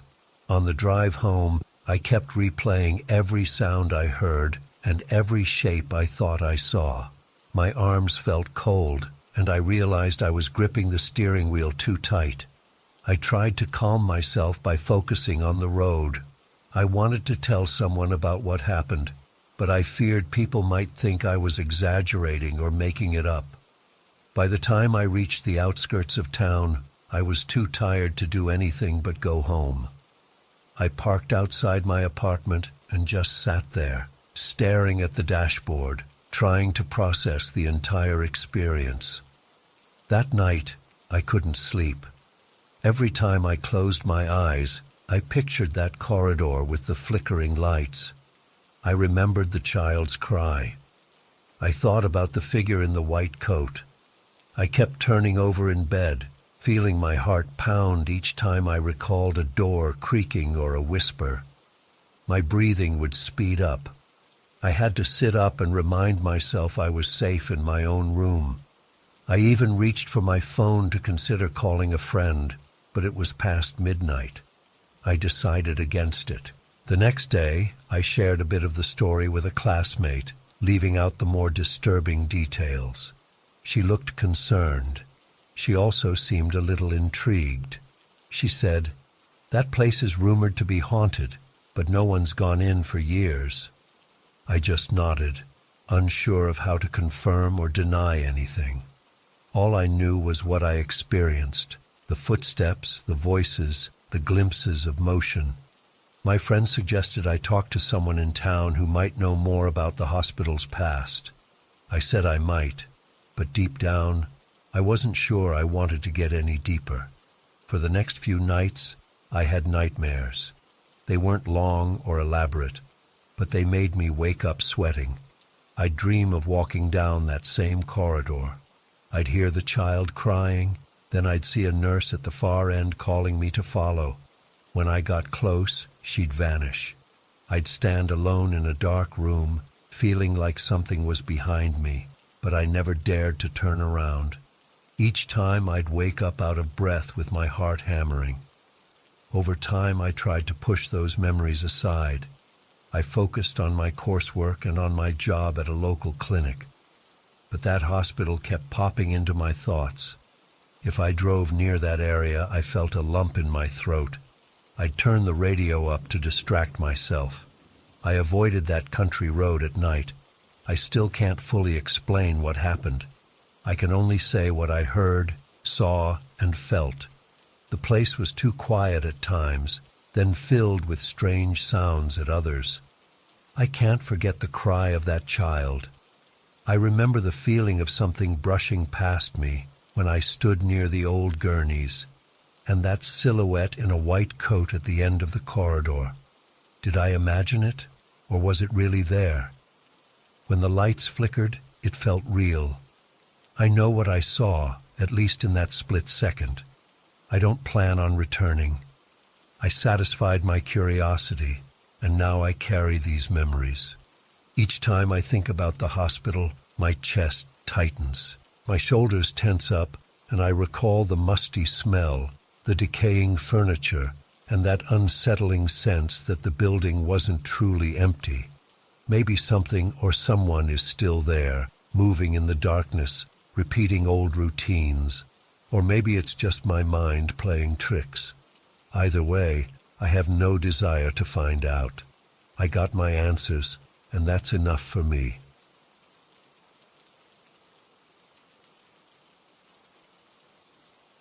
I first heard about the hidden crypt in Savannah from a stack of old library records. I was researching historical cemeteries for a personal project, hoping to uncover interesting facts for an article. The documents hinted at an underground chamber beyond the main tombs, closed off to the public. One entry mentioned a rusted gate behind a mausoleum, leading down a flight of stairs few people had ever seen. The reference was vague, but it stuck in my mind. I had visited several cemeteries in Savannah, but I never found anything as secretive as that. This lead felt important. I decided to investigate. I packed a flashlight, extra batteries, a small bottle of water, and a cheap handheld camera. I chose a weekday night for better privacy. The main gates of the cemetery would close in the evening, so I arrived just before sunset. I parked a few blocks away and walked to the side of the cemetery wall. A section of the wall was short enough for me to climb. I tossed my backpack over, then hoisted myself up and dropped down on the other side. My landing was clumsy, but I stayed on my feet. The cemetery spread out before me in rows of marble and granite markers, some with carved angels and others with faded inscriptions. The evening light cast long shadows across the tombstones. Moss hung from crooked trees, and a light breeze moved through the branches. I felt my stomach tighten. This was one of the older cemeteries in Savannah. People said it had a history of unrecorded burials and hidden vaults. I kept that in mind as I followed a worn path toward the center. The main walkway had tall statues and elaborate mausoleums. Most were from the 1800s, though some were older. I pretended to be a normal visitor, just in case a caretaker appeared. Nobody did. I passed a large mausoleum with iron gates. The name on it was half erased by time. According to the records, I needed to go behind this building. I circled around the structure, pushing past a layer of vines. The earth felt softer there, and the smell of damp soil filled the air. Behind the mausoleum, I found a narrow set of stone stairs leading underground. A rusted gate blocked the entrance. A heavy chain wrapped around the bars. I tugged on it, and the metal rattled. The lock was old. I pulled out a small pry bar from my backpack. After a few attempts, the lock gave with a sharp snap. I felt my heart pound as I shoved the gate open. The hinges screeched in protest. My hands were already clammy. I flicked on my flashlight and aimed it down the stairs. The steps descended into darkness, and the smell of moisture and old earth became stronger. I could see faint carvings on the walls. I couldn't make out details, but they resembled symbols or letters. My chest tightened with each step. A drip of water echoed in the distance, making me twitch. The stone walls seemed to close in, and the air felt thicker as I went deeper. My flashlight beam revealed a narrow corridor at the bottom. I stepped onto a dirt floor that sloped slightly. The corridor stretched forward. Sections of the walls had carved faces or animal shapes. Some looked worn away, but others were clear enough to see eyes and mouths. My pulse thudded. I had seen pictures of old crypt art, but never this strange. It felt more ominous than typical religious carvings. I forced myself to keep moving, shining my light carefully so I wouldn't trip. Small roots stuck out from the ceiling, and I felt a drip of water strike my shoulder. I passed several side alcoves, each closed off by iron bars. Some were stacked with old wooden boxes that might have been coffins. Others appeared empty. The bars were rusted, and some doorways had partial collapse, blocking entry. I paused to check if any of these alcoves matched the crypt I read about in the records. None did. I kept following the main corridor.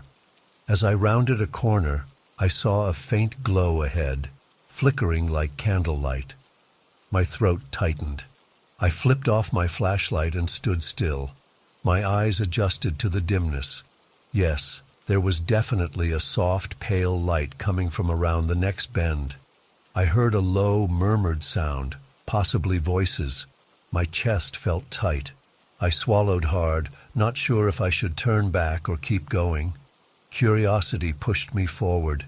I moved as quietly as I could, placing each step carefully to avoid loose stones.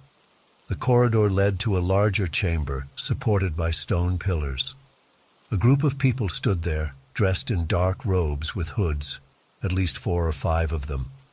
They surrounded a small altar covered in candles. A large old book lay open on the altar, its pages yellowed. One person read in a low voice, speaking words I couldn't make out. The rest listened or occasionally chanted along. My heart pounded so hard I worried they would hear it. My hands shook, and my mouth felt dry. I tried to remain hidden in the shadows near the corridor entrance. I kept my flashlight off, relying on their candlelight. I watched them for a moment, uncertain what I was witnessing. It looked like some ritual. They flipped a page in the book, spoke a few lines, then lifted their hands. A gust of air passed through the chamber, almost snuffing out the candles. I had to stifle a gasp when the flame wavered. I had no idea where that sudden breeze came from. My skin crawled with goosebumps. Then one figure turned halfway toward me, as if sensing something. I ducked behind a pillar, my chest tightening. I didn't see the person's face, only the outline of the hood. The chanting paused. Silence filled the chamber. I held my breath, worried they had spotted me. My heart raced. After a few seconds, the chanting resumed, and I heard the rustle of robes. I peeked around again, more slowly this time. They were still focused on the altar, flipping another page in the book. One of them raised a small bowl, and I saw a faint red liquid inside, but I couldn't tell what it was. The voice continued the chant, lower now. I knew I was out of my depth. I felt a strong urge to escape before they finished their ritual and discovered me. Sweat formed on my forehead. I forced myself to inch backward, toward the corridor that led me here. I moved slowly, pressing my back against the cold stone. I kept my eyes on the robed group until I was around the corner. Once out of sight, I turned and began tiptoeing away. My foot slipped on a loose rock, sending a loud clatter echoing through the corridor. My stomach lurched, and I froze. The chanting stopped again. I heard quick footsteps, like they were checking what caused the noise. I didn't wait. I bolted, flicking on my flashlight to avoid smashing into a wall. My heart pounded as I sprinted down the passage, not caring about the racket I made. Behind me, I heard voices shouting, their tone urgent. I glanced back once and saw a flicker of candlelight. My lungs burned as I ran, trying to recall the route back. I passed the row of barred alcoves, the hallway with the face carvings, everything a blur in my peripheral vision. My flashlight beam jerked around, lighting up uneven ground and broken stones. Eventually, I spotted the stairs leading up. I darted to them, missing the bottom step and crashing hard onto my knee. Pain shot through my leg, but I scrambled up, ignoring the throbbing. I heard distant footsteps behind me, echoing with my own. The corridor amplified every sound, making it feel like they were right on my heels. I pushed forward, half running, half crawling up the steps. At the top, I saw the open gate. I burst out into the cemetery, gulping fresh night air. The sky was dark now, the stars hidden behind thick clouds. I slammed the gate shut behind me, though I had broken the lock earlier. It wouldn't do much to stop them. I stumbled around the mausoleum, wincing with each step on my sore knee.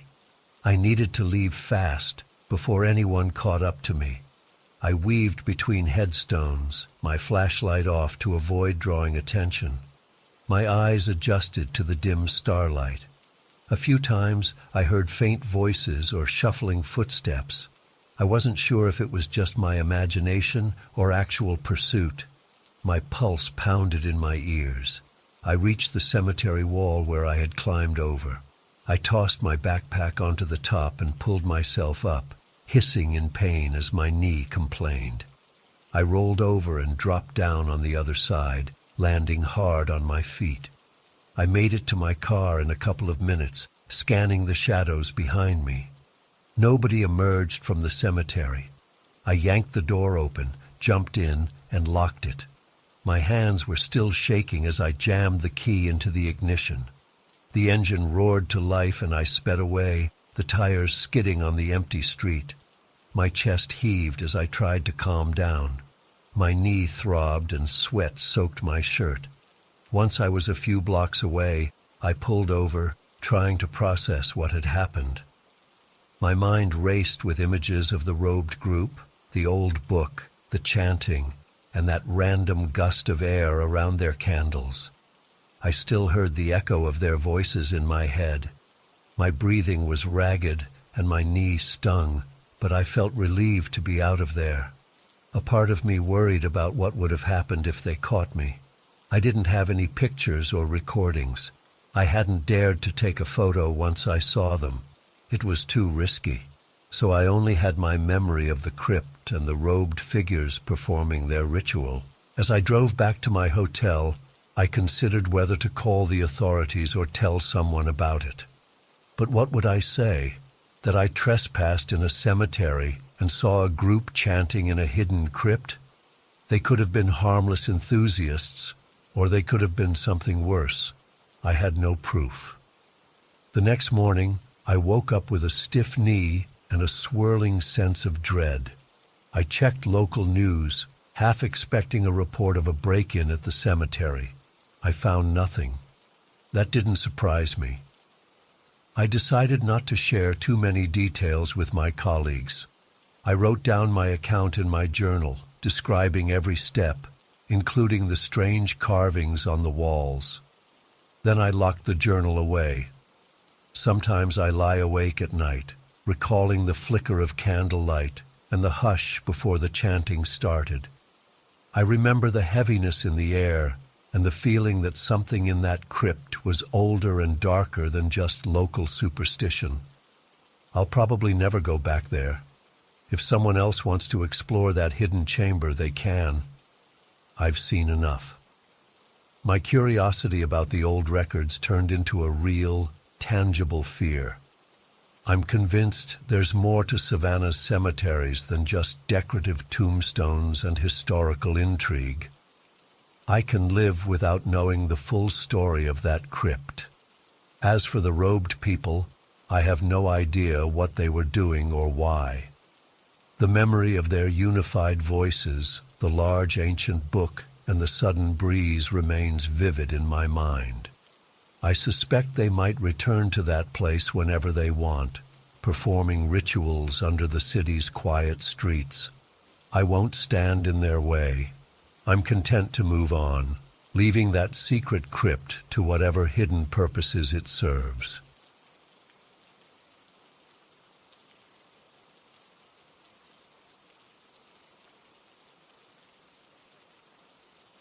I arrived in Concord on a gray afternoon, carrying a backpack with my camera, notebook, and a small flashlight. I had a permit from a distant relative of the old mansion's owner, allowing me to enter the property to catalog the remaining clocks. I'm a local historian by trade, and I had heard rumors for years about this house of clocks. People said every wall was covered in timepieces that no longer worked. They also said the place caught fire once, charring half the rooms, yet the clocks stayed intact. I thought it was an exaggeration, but I was curious enough to find out. I parked my car on a narrow gravel road that led to the mansion's front gate. The gate was locked, but my borrowed key turned the stiff padlock without too much trouble. The iron squeaked as I swung it open. The mansion rose at the end of a weed-filled driveway. Its exterior was old, with peeling paint and dark stains around the upper windows. I noticed one entire section looked scorched, with blackened wood near the roof. The sun was hidden behind clouds, and a slight breeze made the tall grass ripple around me. I stepped up to the wide front door. It had a large brass knocker shaped like an ornate clock face. I used my key to unlock it, and the door creaked as it swung inward. A rush of musty air hit me. I smelled smoke residue, old wood, and something like stale polish. I flicked on my flashlight and found a light switch on the wall. I tried it, but nothing happened. The electricity must have been cut off years ago. I expected that. My contact told me there was no functioning power inside. The foyer had a high ceiling. A crystal chandelier hung overhead, its pieces dull with dust. Along the walls, I saw them immediately, clocks of different sizes and shapes. Some were tall grandfather clocks with wooden casings. Others were small mantel clocks perched on shelves. Every single one was frozen at a different time.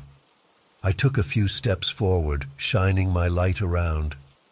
I heard a faint ticking noise for a moment, then silence. I started taking pictures and scribbling notes. I wanted to record each clock's type and any visible inscriptions or maker marks. Many had soot stains or burn marks. Their glass fronts were smudged.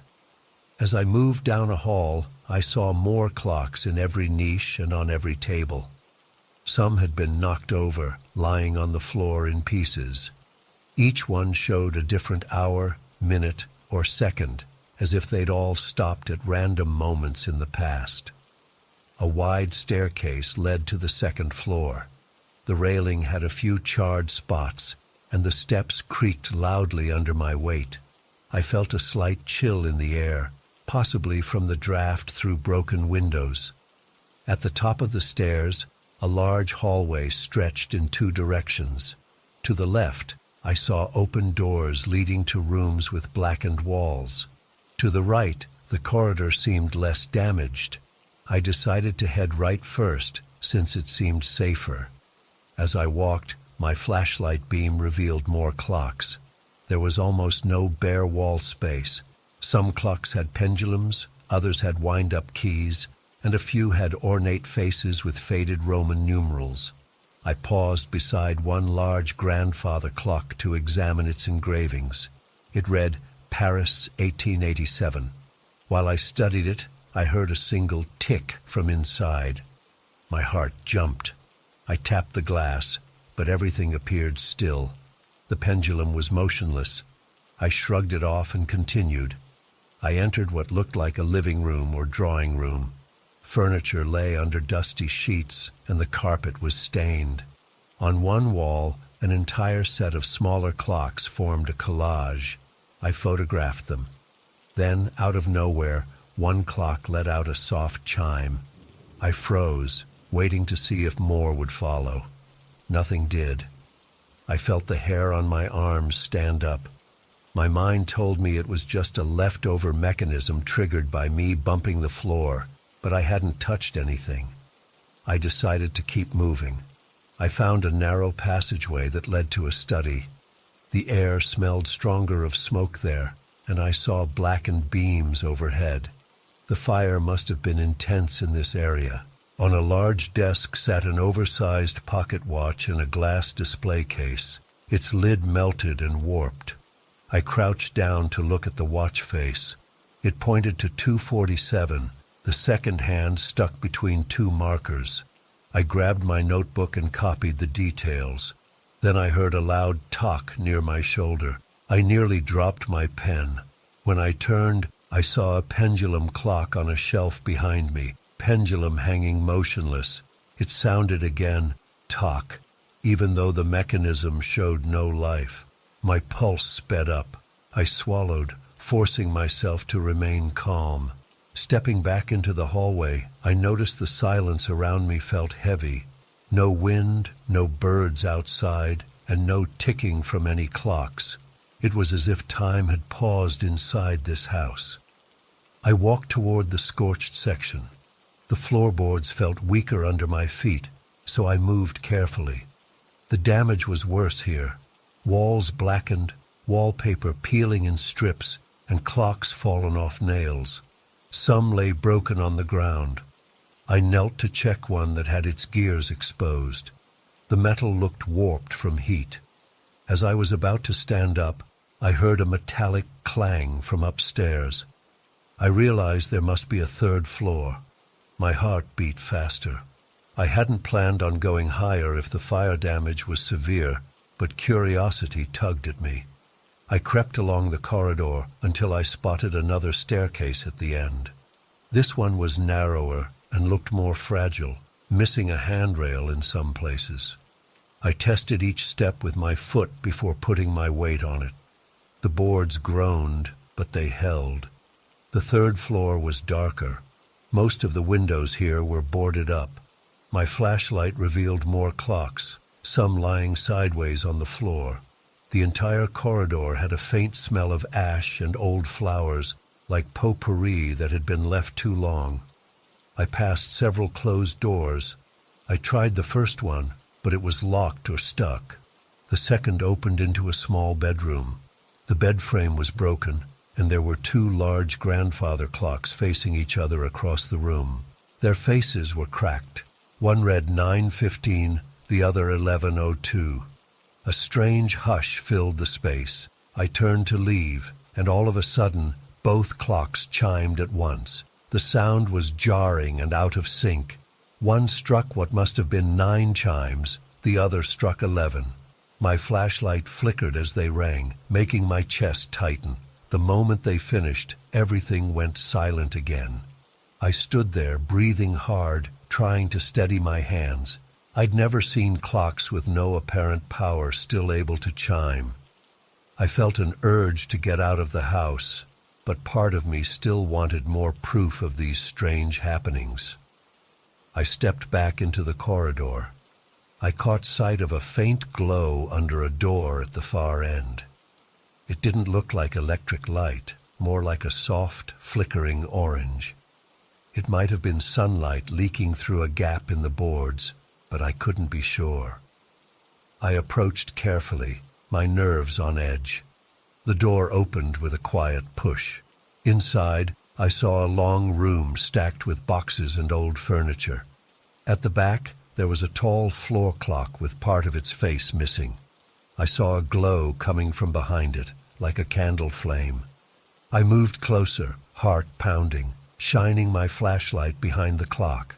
There was nothing there, no candle. The glow vanished. I heard a single tick, then silence. That was enough. My nerves felt shot. I turned around and made my way back downstairs, trying not to trip on debris or broken boards. On the second floor, a new sound erupted. Multiple clocks started ticking at once, each out of phase with the others. I raced toward the main staircase as the ticking got louder. It sounded like dozens of separate beats. My throat felt dry, and my legs moved on pure adrenaline. When I reached the bottom, the foyer lights, previously dead, flickered for a second, then went dark again. The chandelier overhead rattled. I looked up in alarm, expecting it to fall, but it stayed in place. The ticking noise faded as quickly as it began, leaving my ears ringing from the sudden silence. I didn't wait around. I grabbed the door handle, flung it open, and burst outside into the overcast daylight. The shift from the mansion's thick stillness to the open air made my head spin. I locked the door behind me with shaking hands, then leaned against it, breathing fast. My heart hammered. I stood there for a moment, scanning the yard. Everything looked normal. The breeze swayed the tall grass. A distant bird cawed. It felt surreal after what I'd just experienced. I walked down the driveway, glancing over my shoulder at the house. From the outside, it looked like any old burned mansion. The windows showed no sign of movement. The place sat quietly in the gray afternoon.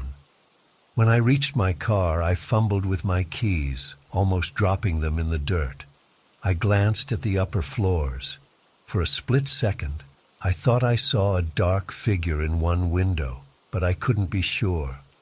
I climbed into my car and started the engine, my hands still trembling. I spent a while sitting there, letting my breathing return to normal. My phone buzzed with a message from the relative who owned the place, asking if I was all right. I just replied, "All good, heading home." But inside, I felt unsettled. I'd entered a house full of clocks that shouldn't work, yet some of them chimed and ticked. I had the photos in my camera and the notes in my notebook. None of that would fully explain the sounds I heard. I wasn't sure I even wanted to try. I drove away, leaving the mansion behind. The tension in my shoulders eased a little once I hit the main road. Even now, I can recall how the air felt inside that house, heavy, charged with something I can't name. I sometimes wake up remembering the sudden chiming of those broken clocks, or the quick ticking that faded into silence. People ask if I found any interesting antiques in Concord, and I usually give a polite nod. I don't share the details. It's enough that I know what I witnessed in that house. The rumor about the clocks might be real. Each one might carry its own trapped moment in time, waiting for someone to walk by and stir it back to life. I told the owner's relative that the mansion needs more than restoration. It needs someone prepared to deal with clocks that won't stay silent. He laughed off my concerns, talking only about potential resale value. I didn't argue. I had no desire to set foot inside again. My part was done. If someone else wants to record those chaotic chimes, they can have at it. I prefer to keep my distance, letting that house remain a mystery. My memories of the frozen clock faces and unexpected noises are enough to convince me that not all broken mechanisms stay broken. In that place, time still moves in unpredictable bursts, echoing through a house that refuses to let its clocks die.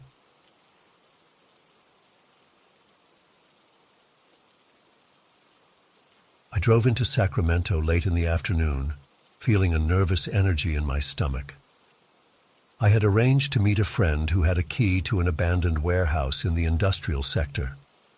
The place had once been a metalworking facility, but it went bankrupt years ago. Now it stood empty, except for rumors of strange noises at night, clanking metal, voices, even the hum of old machinery. I'm an audio engineer, and I'd volunteered to record anything unusual for a documentary I was working on. I wanted raw evidence of so-called acoustic echoes in abandoned sites. I thought it would be a routine job, just me and my equipment, capturing ambient sounds. The area around the warehouse was quiet. A few chain-link fences separated junkyards from the main road. I saw piles of scrap metal, old shipping containers, and broken-down vehicles scattered in vacant lots. My friend waited by a rusty gate. She handed me a ring of keys and wished me luck, saying she'd stay outside. She admitted she didn't want to step foot inside the building. Something about the place unsettled her. I shrugged it off and walked through the gate alone, heading toward a massive metal door. I unlocked the padlock. The door groaned as I pulled it open, revealing total darkness inside. A stale smell hit me, dust, mildew, and a hint of old oil or grease. I flicked on my flashlight, sweeping the beam across the interior. The floor was concrete, with cracks and puddles where rain had leaked in over time. Broken tools, half buried in debris, lay scattered around. The roof had a few holes, letting in thin shafts of daylight. I stepped forward, boots crunching on loose gravel. My plan was simple. I'd set up my recording equipment at various spots around the warehouse and let it run. Then I'd explore each corner and corridor, listening for anything out of the ordinary. I'd done this at other locations without incident, but as soon as I entered this space, I felt a weird tension in my shoulders. The air seemed heavier than usual. I chalked it up to nerves and kept going. I set down a portable recorder near what looked like an old assembly line. Rusted conveyor belts ran along one side, their gears locked in place from years of neglect. I pressed the record button, and the little LED light glowed red. Then I walked farther, shining my flashlight on stacks of pallets and old crates.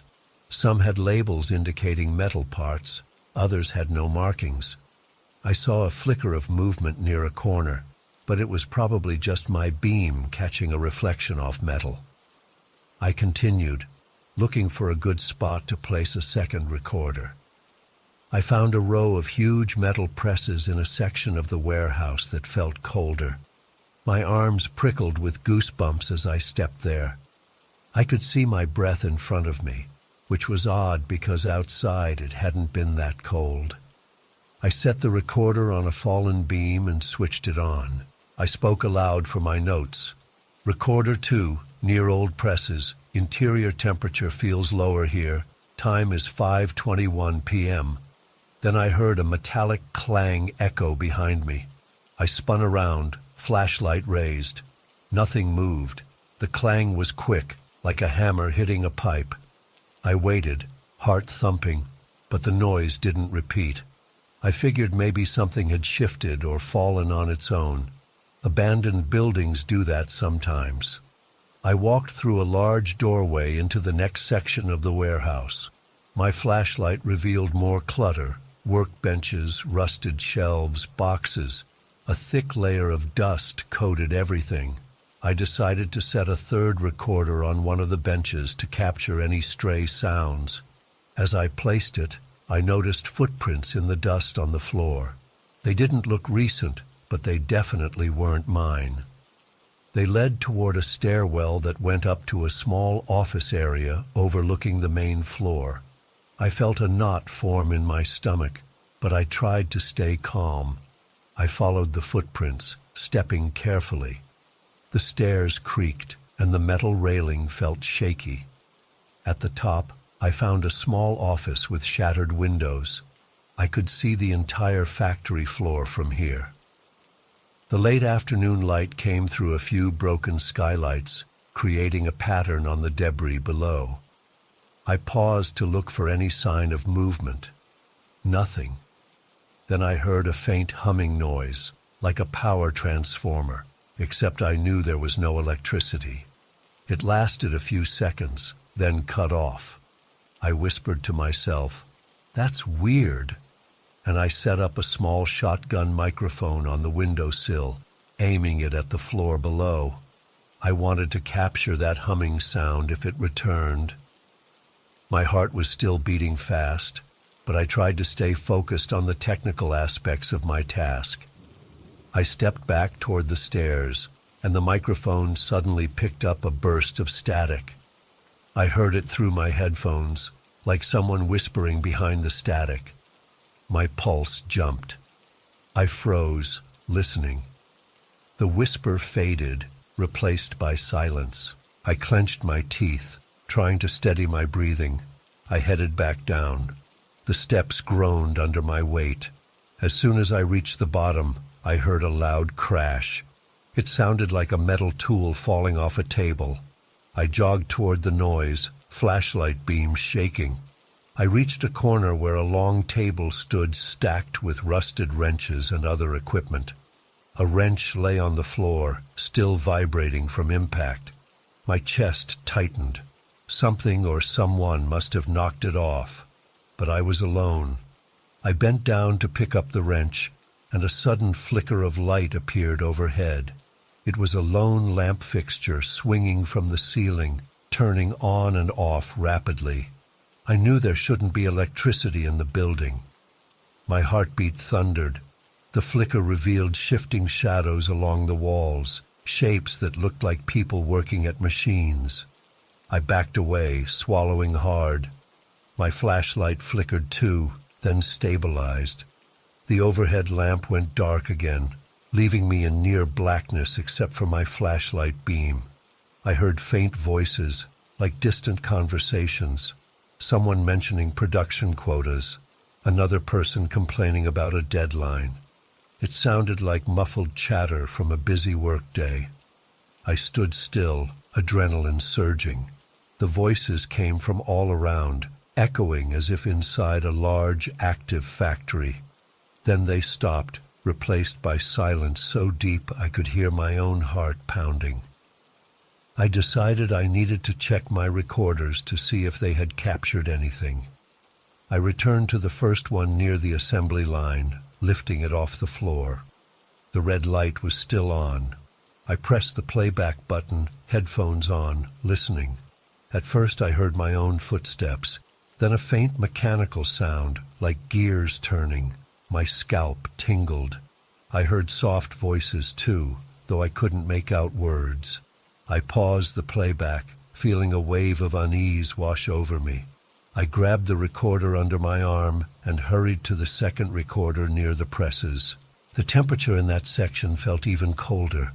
I could see my breath. The recorder's battery indicator blinked red, nearly drained. Odd, since I'd put fresh batteries in it earlier. I hit playback. Static hissed. Then a rhythmic clang repeated. My heart skipped a beat. It sounded like a hammer striking metal in a steady pattern. I heard it maybe 3 times, then silence. I fast-forwarded. Another burst of static. A faint voice said something that sounded like, "Watch your step," followed by more static. My hands shook. Suddenly a shadow moved across my peripheral vision. I spun around, shining the flashlight. I saw a figure, just for a second, darting behind a large machine. I shouted, "Hello? Who's there?" My voice echoed. No answer. I realized I was trembling. I debated leaving right then, but I felt compelled to gather as much evidence as possible. I forced myself toward the third recorder on the workbench. As I neared it, I heard the low hum again, the one from earlier. It built up in intensity, making my ears ring. The hair on the back of my neck stood up. It felt like the entire building was vibrating. Then, with a pop, the sound stopped. I picked up the recorder, noticing my microphone cable was coiled in a strange pattern I hadn't left it in. That gave me a jolt of panic. Someone or something had moved it. I checked the device. It was still running. I tapped the playback button and heard faint moaning, like metal under stress. My own voice wasn't on it yet. Then I heard footsteps. They were heavy, approaching the microphone, then retreating. My chest felt tight. At that moment, the overhead lamp in this section flickered on, revealing the entire work area. I saw silhouettes of people where the benches stood. They were dark outlines, each one at a station, their heads bent as if focusing on a task. My flashlight fell from my hand, clattering to the floor. I stood there, paralyzed, as the silhouettes shifted and moved. Then the lamp buzzed and cut off, plunging the room back into darkness. My heart raced like I'd just sprinted a mile. I picked up my flashlight with shaking hands, scanning the area. Nothing, just an empty workbench. I ran toward the main door, hugging my recorders tight. The crunch of debris underfoot sounded deafening. My breath came in short gasps. In the dim circle of my flashlight, I saw the exit ahead. I practically threw myself at it, fumbling with the locks. The metal door screeched as I yanked it open. I stumbled outside into the evening light, my friend rushing over from her car. I was drenched in sweat, panting. She asked, "Are you okay? You look like you've seen a ghost." I stared at her, speechless for a moment. Then I nodded, unable to find words to describe what had happened. My hands shook as I locked the door behind me. I could still feel the pressure in my ears from that hum. I loaded my gear into my trunk and slid into my driver's seat, heart still pounding. Back at my place later, I played the recordings on my computer. They were full of eerie mechanical noises, faint voices, and unexplained static bursts. I heard echoes of machines that should have been offline for years. I replayed them multiple times, but it just made me more uneasy. The next day, I showed a few clips to my documentary partner. She listened with wide eyes, then said she had no explanation. I still think about that night sometimes. It left me with a deep respect for whatever traces remain in old buildings. I can't fully explain the illusions of machines, the ghostly silhouettes of workers, or the flickering lights that had no power source. All I know is that I walked into that warehouse expecting a simple recording session. Instead, I left convinced that the past can linger in places we abandon. And I have the audio to prove it. I haven't set foot there again. I gave my friend the keys back and told her I was done. She just nodded like she already knew. Sometimes it's better to leave such places to their own endless echoes.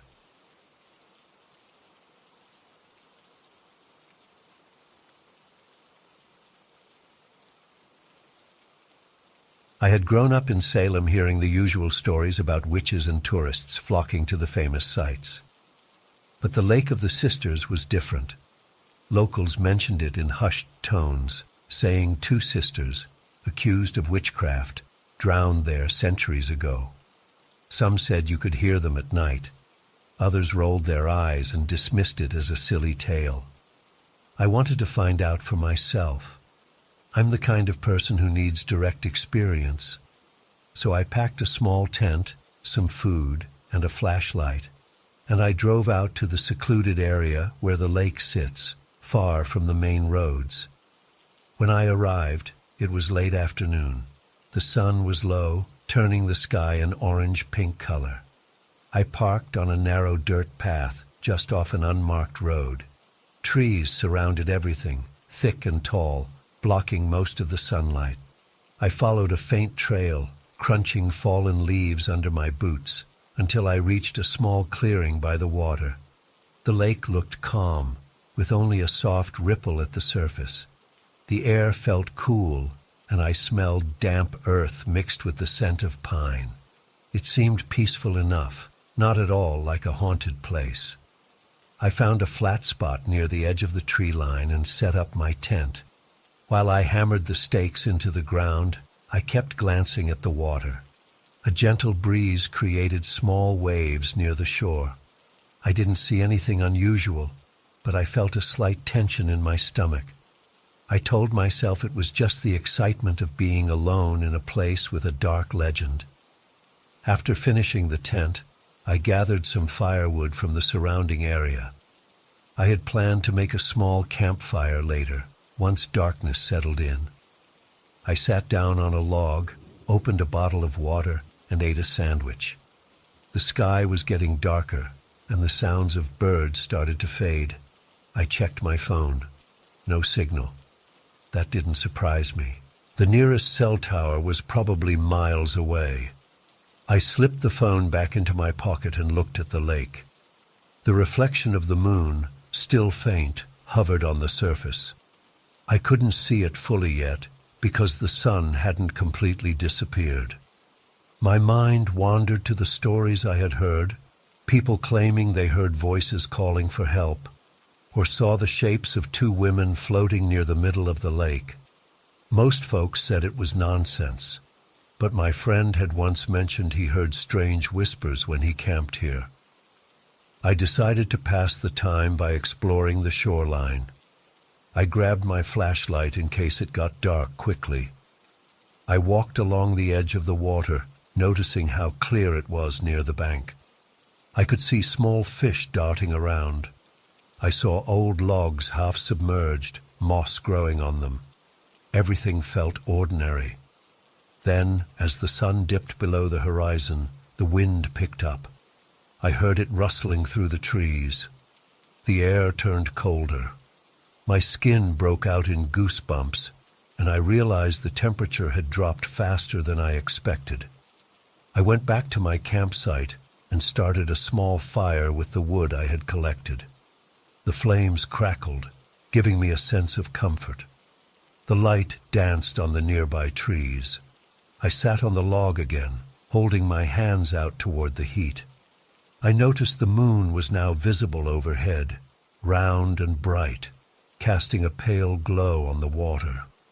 The lake looked like a mirror, except for occasional ripples that disturbed the surface. That's when I heard the first sound. It was a soft, drawn-out whisper, like someone exhaling a single word I couldn't make out. I froze, scanning the area with my flashlight. I didn't see anyone near the tree line, and there were no houses around. My heart pounded a little harder. I tried to dismiss it as the wind, but I noticed my fire flickered oddly, like a gust had hit it. Yet I felt no breeze at that moment. I swallowed and stood up, stepping away from the fire. I aimed my flashlight toward the water. It reflected back at me, showing a smooth surface with the moon hanging above it. My breath caught in my throat when I thought I saw something move across the far side of the lake. It could have been a branch floating, but the shape was too slim and upright for a piece of wood. It vanished behind a patch of reeds. I felt my pulse quicken. The night grew quieter. The usual chorus of crickets sounded distant, like they had backed away from this area. The wind no longer blew, and the trees seemed still. I walked closer to the water, shining my flashlight across it.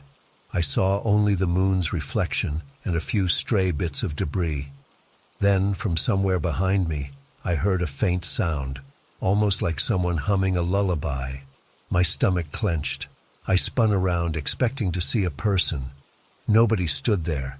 I could still see my small fire, about 20 yards away, glowing softly.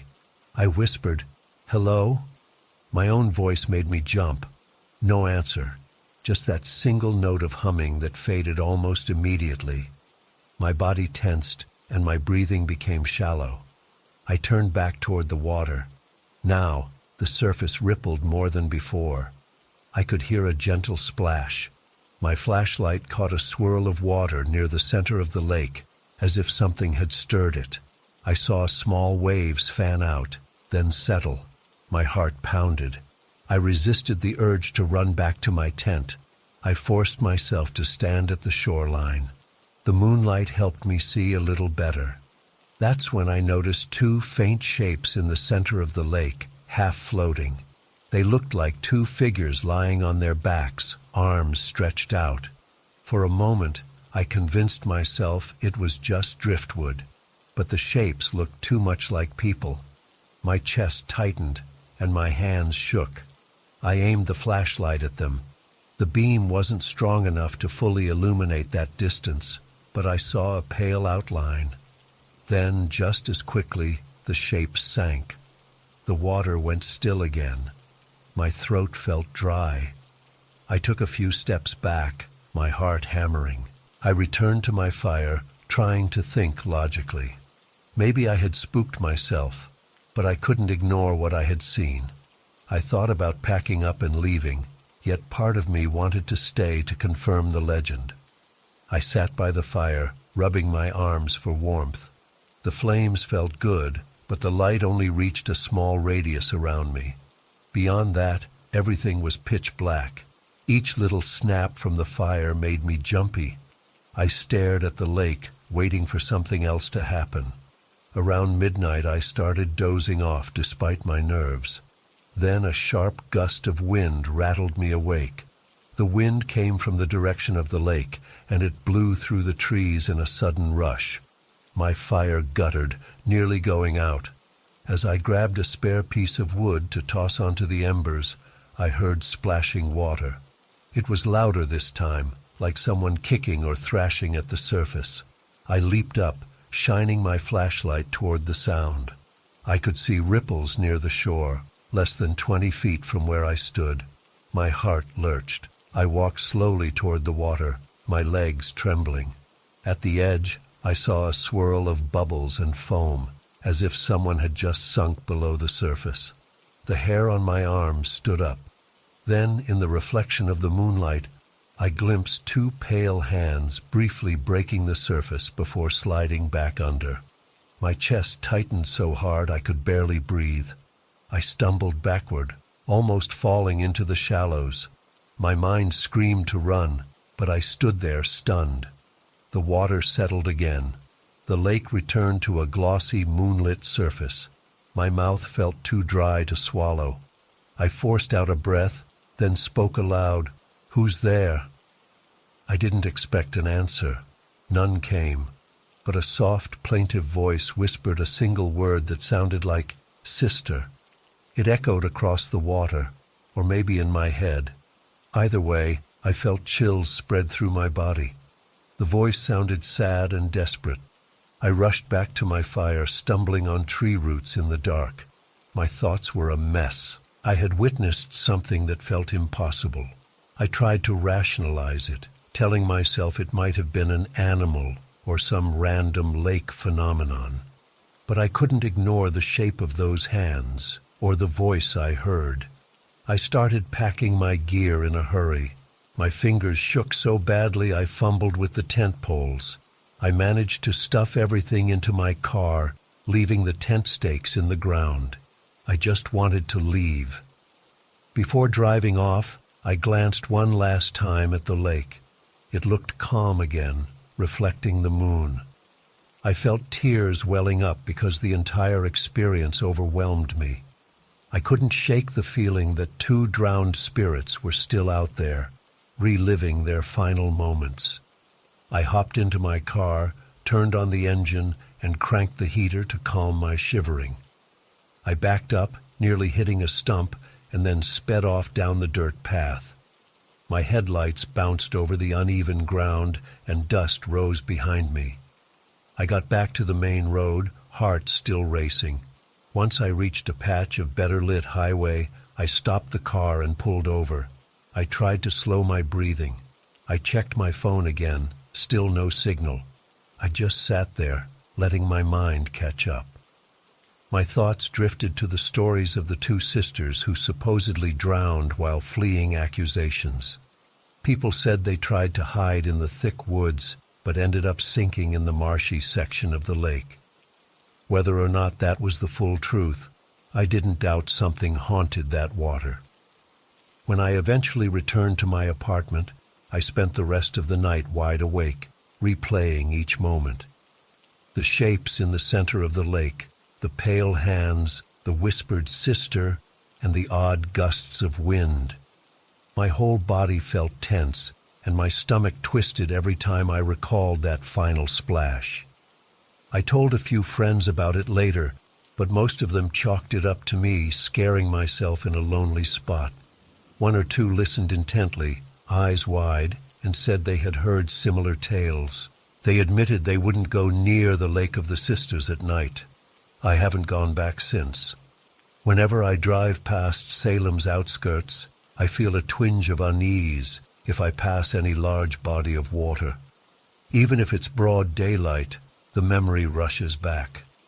I remember the sorrowful tone of that voice, the moonlight reflecting on the surface, and those two shapes slipping away. That single word, sister, echoes in my mind, and I wonder if they were asking for help or just replaying their final plea. Either way, I'm convinced something lingers in that water, and I have no desire to be near it again after dark. I never told my family the full truth. They worry enough already, and they'd probably forbid me from doing any more late-night investigations. I'm still curious about unexplained places, but the Lake of the Sisters taught me the difference between hearing a legend and living it. My hands still shake if I talk about it for too long. I can't forget the moment I saw those hands break the surface, or the sound of that faint, despairing voice. That's all I need to know. The lake can keep its secrets, and I'll keep my distance. I'm not looking for closure. I'm just looking to keep my peace of mind. If those sisters are still out there, they're beyond my help, trapped in their own echo of the past. I tried to witness it, and I did. That was enough for one lifetime. I doubt anyone who experiences that place at midnight would argue with me. I left as quickly as I could, and I won't return.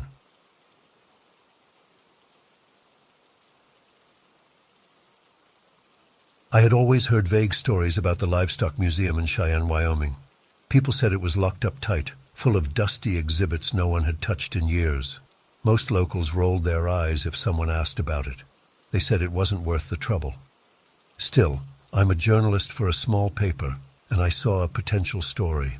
I wanted to write an article about forgotten historical spots. A relative of the museum's owner agreed to let me in one afternoon. He gave me a key and said, "Go ahead, but don't blame me if you get spooked." I laughed it off at the time. I arrived that day, parking near a plain two-story building with a faded sign that read, Livestock Museum. The paint was peeling. The windows looked grimy. There were no lights on inside. The door squeaked when I unlocked it and stepped in. The smell hit me first, a mixture of old leather, stale air, and something like dust-covered wood. I clicked on my flashlight and scanned the entrance. A dusty reception desk stood on my left, and a long corridor stretched out in front of me. The place was quiet enough that I heard my own breathing. I took a few steps forward, shining the flashlight on framed black and white photographs hanging along the walls. They showed cowboys with serious expressions, herding cattle on wide plains. Some shots were dated in the 1920s or 1930s. Their faces stared back at me as I walked. Farther in, there was a large open room with old saddles displayed on wooden stands. A few harnesses and bits were laid out on a table, all marked with little index cards. The entire area smelled like cracked leather. I carefully touched one saddle. Dust rose off it, and the leather squeaked. My pulse sped up for no reason I could name.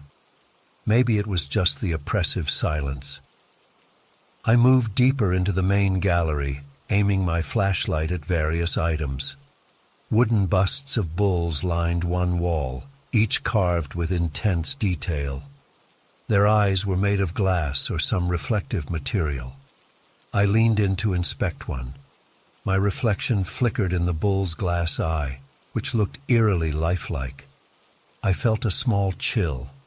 I told myself it was just the atmosphere and kept going. The corridor split into two directions.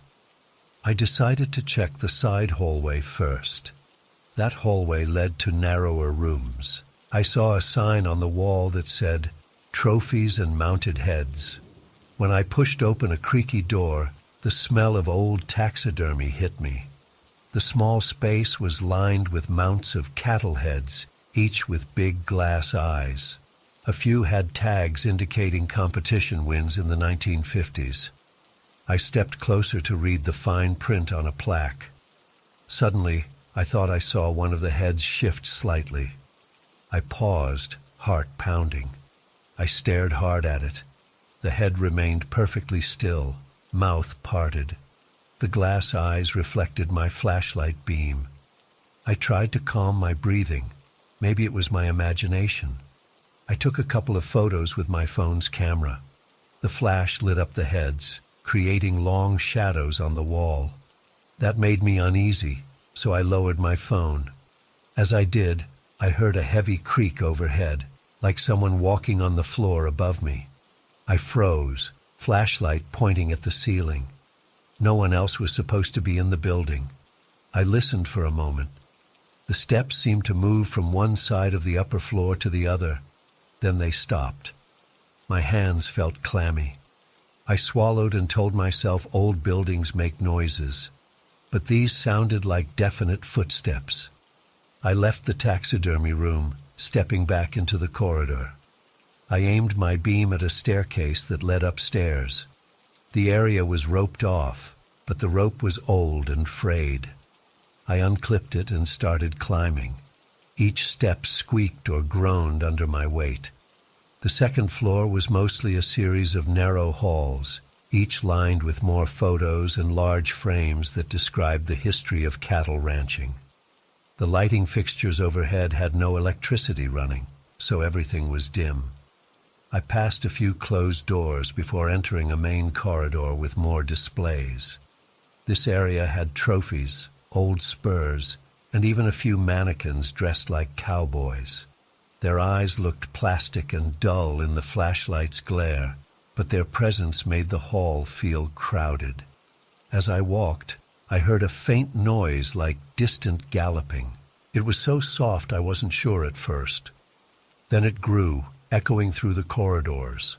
It sounded like hooves on hard ground, building up in intensity, then fading away. My heart thumped so loud I felt it in my ears. I wondered if there was an audio system still working somewhere, but I'd seen no sign of electricity. The hairs on my arms stood up. I kept my flashlight aimed down the hall, half expecting to see a stampede of invisible cattle.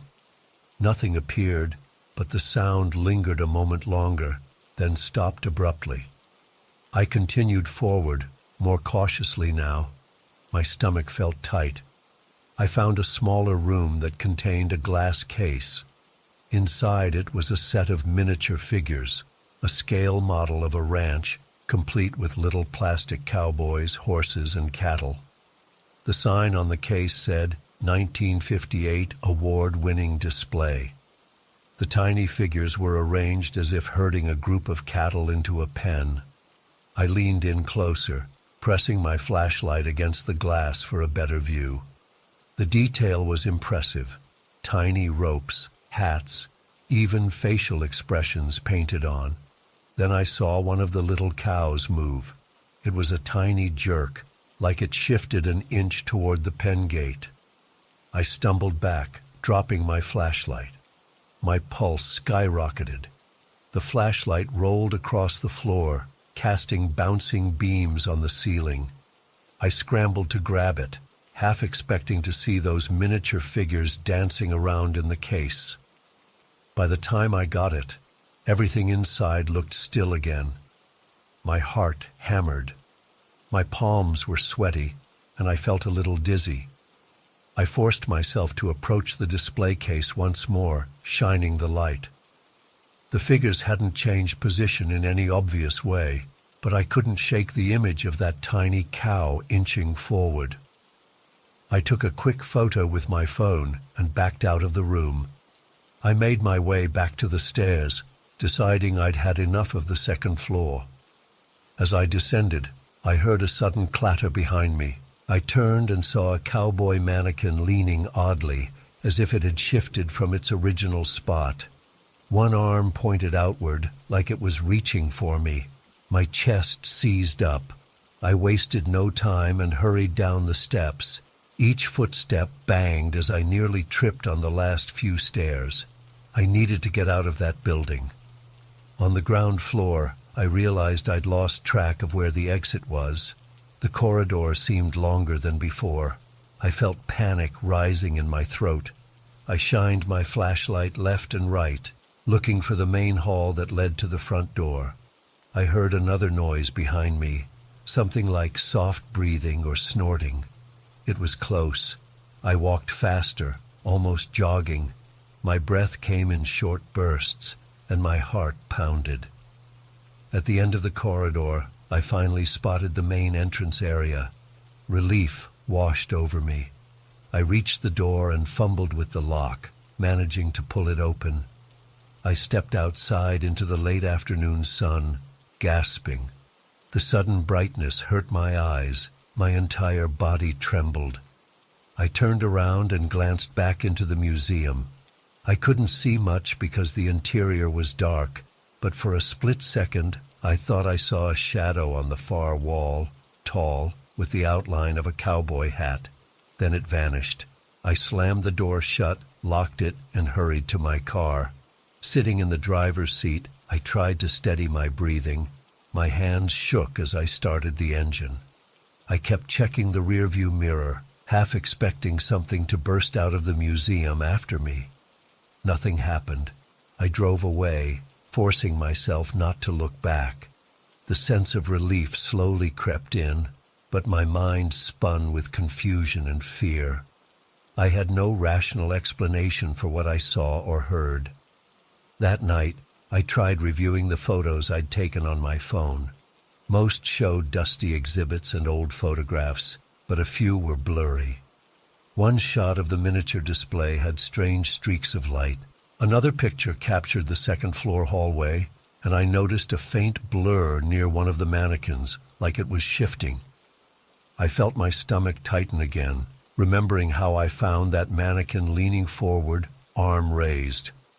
Over the next few days, I wrote up a short piece for my paper about the museum's historical significance, leaving out the unsettling details. My editor said it was interesting, but not enough for a full story. I nodded in agreement, relieved I didn't have to share the bizarre events I had experienced. Whenever someone asked if I had discovered anything unusual, I just said it was dusty and eerie. I didn't want to explain how I'd nearly run out of there in panic. A week later, I spoke with the relative who had lent me the key. He laughed when I said the place felt haunted. He told me rumors that the museum held echoes of the Old West. He said a couple of employees disappeared after hours back in the 1970s, but no one had proof of anything sinister. He seemed amused by my discomfort, but he didn't push me for more details. Now, every time I drive through Cheyenne, I avoid that block. I don't want to see the building. I don't want to recall the footsteps overhead, the weird movement in the miniature display, or the feeling that something with hooves was nearby. I still have the pictures on my phone, but I rarely look at them. I can't shake the sense that the museum is stuck in some haunted loop, replaying the life of cowboys and cattle ranchers who never fully left. I can't prove it, but I believe it. My body remembers every jolt of fear from that day. I shared my experience with a close friend who advised me never to go back alone. I don't plan to return at all. Whatever lingers in that museum can stay there. It's not worth another scare. I can handle spooky stories, but living through those unnerving moments was too real. The galloping echoes, the moving taxidermy heads, the miniature figures that seemed alive, those images are still seared into my mind. When I close my eyes, I sometimes see that shadow in a cowboy hat watching me from the corner of the museum corridor. That's all I need to know. The livestock museum can remain closed, as far as I'm concerned. I did my job, took my notes, and left with a memory I'd rather forget. I won't challenge whatever haunts that place again.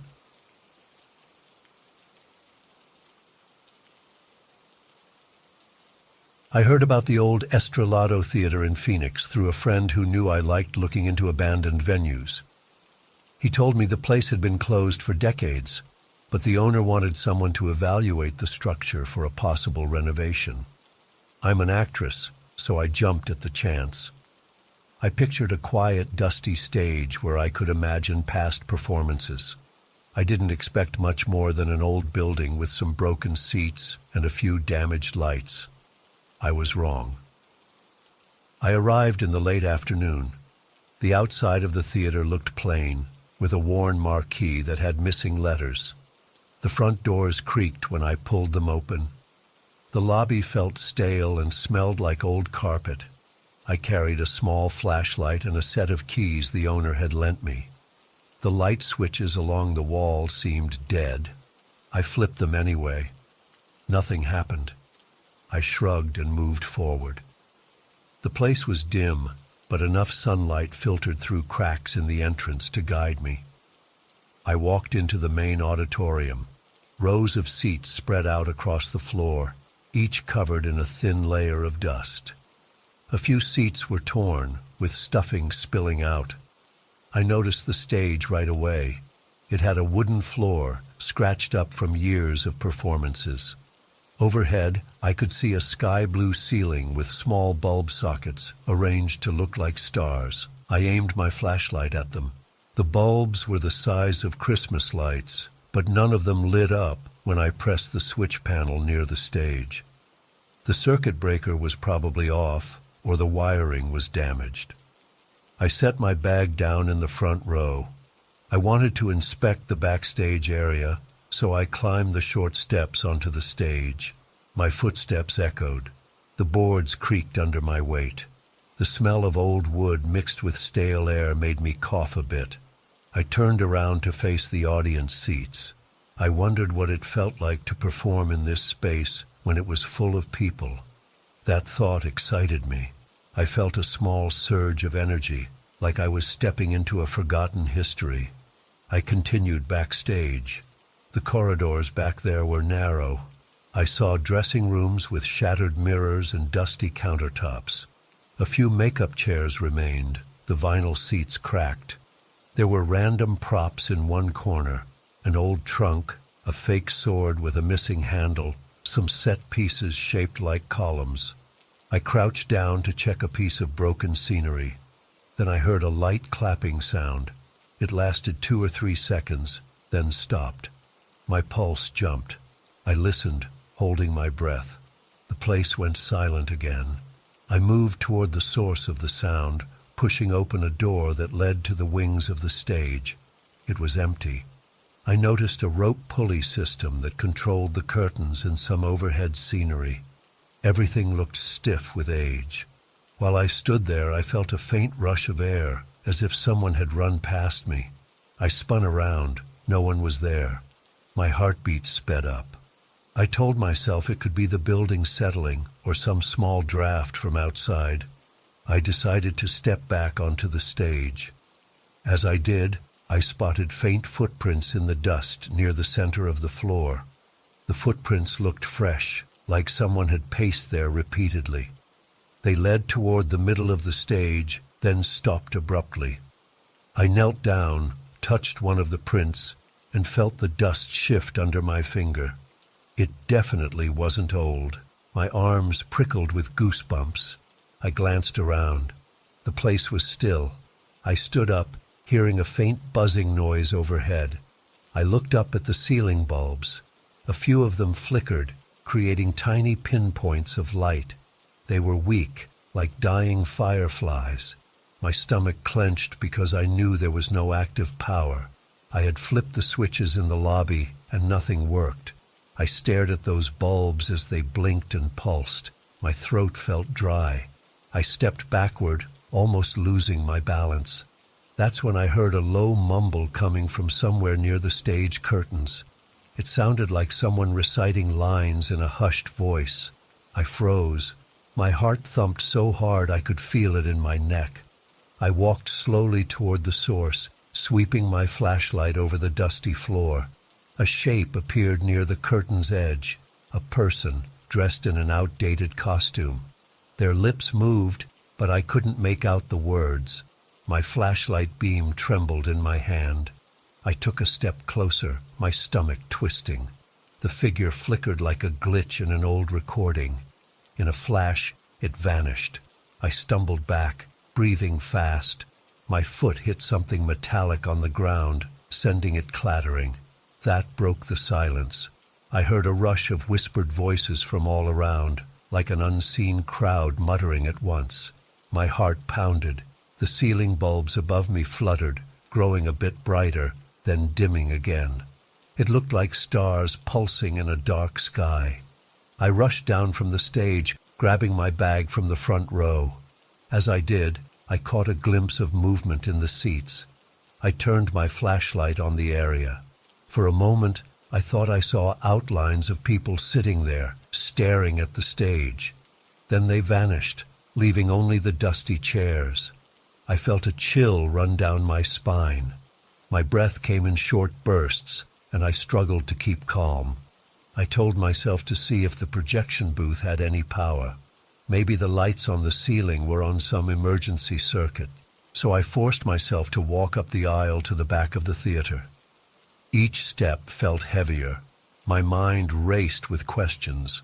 Who was that person reciting lines? Why were the seats filled with shadows? At the top of the aisle, I found a narrow staircase that led to the projection room. It smelled of old metal and musty film reels. I pushed open the door and shone my flashlight inside. A dusty projector stood in the center, missing parts. Wires hung from the ceiling, severed. I flipped a breaker switch on the wall, but nothing happened. The place looked like it had been gutted long ago. I turned around, ready to leave, when I heard a quiet applause from the auditorium below. It was a slow clap, the sound echoing off the walls. My mouth went dry. I stepped to the small window in the projection booth that overlooked the theater. When I looked down, the ceiling bulbs glowed a little brighter, forming a weak imitation of a starry night sky. On the stage, I saw a faint shape again. This time, it wore a fancy costume, like from a period drama. It stepped forward and raised its arms as if delivering a grand monologue. I heard muffled words, though I couldn't understand them. The shape flickered in and out of view. My heart pounded against my ribs. I noticed movement in the seats below. Silhouettes of an audience formed briefly, then disappeared. I heard a burst of applause and some excited whispers. The stage figure turned its head in my direction. I felt it look at me, even though I saw no face. A wave of nausea rolled through me, and my legs felt weak. I spun away from the window, gripped the projector for support, and took several deep breaths. I couldn't stay there any longer. I hurried down the stairs, back through the aisle, and toward the exit. As I approached the doors, I heard a loud speaker's voice booming, "Ladies and gentlemen, welcome to the Estrelado." It sounded distorted, like an ancient recording on a faulty speaker system. A surge of fear shot through me. I yanked on the doors. They opened with a jolt, allowing a strip of late afternoon sunlight to cut through the darkness. Once I was outside, I leaned against the wall, breathing fast. The sun was setting, painting the street in a dull orange glow. My mind buzzed with what I had seen. The doors behind me stood slightly ajar. I could still sense something inside, like it was watching me. I slammed the doors shut. The key the owner had given me stayed in my pocket. I thought about locking the place, but my hands shook so much I couldn't focus. I decided to leave it as it was. I hurried to my car, got in, and locked the doors. My heart still pounded, and my hands trembled on the steering wheel. I couldn't shake the images of those flickering figures, the half-lit ceiling, and that strange performer reciting lines. My mouth was dry, so I drank from a water bottle. It did little to calm my nerves. The next day I called the owner. I kept my voice even. I said the building needed more work than I thought. He asked if I wanted to move forward with any renovation ideas. I hesitated.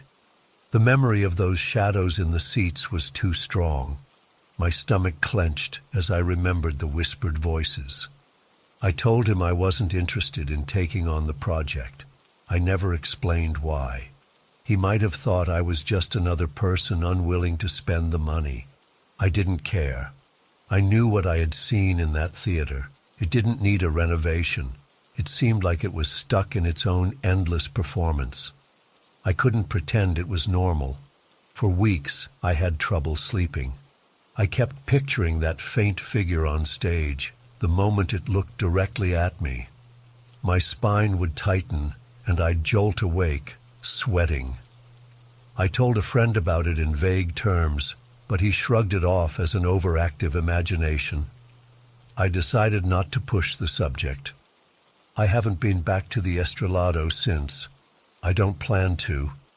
I've heard that the building still stands vacant.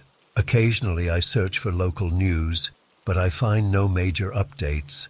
No one seems interested in restoring it anymore. If they ask me, I'll say it's better left undisturbed. I can't forget the applause, that wave of sound in an empty hall. It felt like a moment snatched out of time, replaying for anyone foolish enough to walk in. I still feel uneasy whenever I pass through downtown Phoenix, even if I'm nowhere near the old theater district.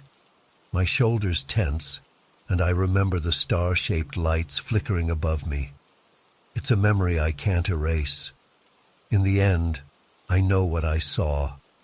I know the seats were filled with brief silhouettes that vanished in a blink. I know a costumed figure took center stage without making a sound I could fully understand. I experienced the place as if it were caught mid-performance, waiting for applause that never ends. That's the Estrelado Theater to me, a place still occupied by its final show, unwilling to shut off the lights for good. I'm done with it. Let it stand empty. Let those ghostly performers finish whatever play they began so many decades ago. I want no part of it now, and I'll never set foot in there again.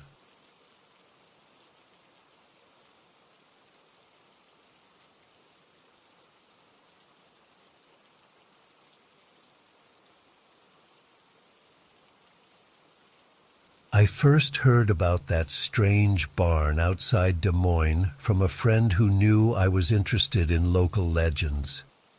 He told me there was a place where the main building never showed up in mirrors, photos, or even puddles of water. I thought he was exaggerating, but I couldn't get the idea out of my head. A few weeks later, I packed my camera, a handheld mirror, and a small video recorder. I drove out there on a late afternoon, following a series of back roads until I reached a worn sign that seemed to mark the property boundary. The path leading to the farmhouse looked rough and uneven, covered in rocks and old tire ruts. Tall grass framed both sides, and I noticed how quiet it was. No passing cars, few birds, nothing but the crunch of gravel under my tires. The sky was turning orange. I didn't want to waste time because the rumor said it was easier to spot any anomaly before the sun went completely down. I parked near a dilapidated fence. I saw the old farmhouse up ahead, a modest wooden structure with peeling paint. Next to it stood a large red barn with chipped paint and missing planks. It looked like any other aging barn from a distance. I grabbed my camera and stepped out of the car. The air felt slightly humid, and I could smell old hay. The wind was mild, lifting the scent of dry grass around me. I approached the house first. The front porch creaked under my weight. The door was closed, but I saw no lock. I knocked a few times. No answer. The place looked abandoned. Through the dusty windows, I could see sparse furniture, maybe a couch and a table. I tried the doorknob, but it wouldn't budge. I decided to circle around the building, aiming for the barn. That was the main reason I'd come. On my way, I noticed an old metal wash tub on the ground, half full of cloudy water from recent rain. I knelt down. My own reflection showed up fine in that little puddle.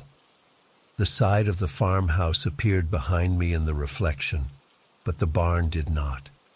It should have been visible in the corner, but there was only empty space. My heart thumped in my chest. I twisted my head to double-check. The barn loomed right there, but the water only reflected me, the house, and the dull sky. I tapped the tub's rim. I felt chills spread through my arms. So the rumor was true. I decided to document this. I pulled out my phone and tried to record a short video of the washtub reflection. I tried different angles, yet the barn never appeared in the water. I stood up, feeling uneasy. I took out a small handheld mirror. I turned my back to the barn and tilted the mirror so I could see behind me. I saw the outline of the house, some fence posts, but no barn. I blinked multiple times, adjusting the mirror. Still nothing. It was like the barn wasn't there. My stomach felt tight. I walked closer to the barn. The closer I got, the heavier the air felt. The red paint was faded, and parts of the wooden frame looked warped. I reached the main doors. One of them hung slightly off its hinges. I smelled old manure, along with a faint rancid odor I couldn't place. I pushed the door open, and it scraped against the dirt floor. Inside, it looked dusty and cluttered with broken tools, moldy sacks, and scattered hay. I clicked on a small flashlight I carried, even though enough daylight still filtered in through the gaps. My footsteps stirred up dust motes in the beam of the flashlight. The floor felt uneven, and I almost tripped on a piece of metal. It looked like part of a rusted scythe. I set my camera to record, hoping to capture whatever was inside. When I pointed it at a corner, I heard a faint shuffle. It reminded me of hooves scraping on a hard surface. I paused, scanning for an animal. Nothing moved. The place was thick with that stale smell, and I noticed the remains of a few old stalls. I heard a quiet moo echo from somewhere. My heart skipped. It sounded like a distant cow, but it was low and distorted. I pointed my flashlight, seeing nothing but rotting boards. I moved farther in, stepping over a broken ladder. I felt the temperature drop slightly. My arms broke out in goosebumps. Suddenly, I heard a raspy voice whisper, "Get out." It sounded like it was right behind me. I spun around, shining my flashlight across the barn. No one stood there. My heartbeat pounded in my ears. I spoke out loud, asking if anyone was there. No answer. I struggled to keep my breathing steady. My hands shook, and I nearly dropped the flashlight. I forced myself to keep going. I noticed an old stairway leading to a loft. The wood looked rotted, but I wanted to see if there was anything up there. I tested each step carefully. The boards creaked, and dust drifted down with each movement. The space overhead had a few open windows, letting in slices of the fading sunlight. Once I reached the top, I could see the barn's rafters. Old rope hung from the beams. Some ropes ended in loops that looked like they once suspended heavy tools or maybe hay bales. It gave me a bad feeling. I saw footprints in the dust, maybe from boots, leading to one side of the loft. I followed them, stepping as quietly as I could. The footprints stopped near a rotted wooden railing. I peered over the edge, down into the main area of the barn. That's when I saw shapes moving below. They looked like black silhouettes of livestock, like cows or horses, but with no color or detail, just dark outlines gliding across the dirt floor. I blinked, trying to adjust my focus. The silhouettes disappeared. My heart banged against my rib cage. I started to question my own vision. As I turned around, my foot caught on a piece of rope, and I stumbled. My hand slammed into a support beam to keep me from falling. That caused a loud thud. Immediately, I heard a shuffle down below, like multiple hooves scurrying. Then everything went silent. My lungs felt tight. I took a moment to gather my wits. Then I checked the video camera. The battery icon blinked, even though I had charged it that morning. Typical. I realized it was nearly dead. I decided I'd seen enough. Something about that barn felt wrong. I didn't want to be there after dark. I inched back down the stairs. On the way out, I heard a noise above me, like beams groaning under weight. It sounded close, so I didn't look up. I just pushed the door open and stepped into the yard again. Relief washed over me to be in the open air. I tried to calm my breathing. I remembered the rumors that the barn had belonged to a family rumored to have performed strange rituals. That might explain the no-reflection stories. As I walked around the barn to take more pictures, I felt an odd sensation of being watched. The sun was setting, painting the sky in purples and reds. I snapped photos of the barn from multiple angles.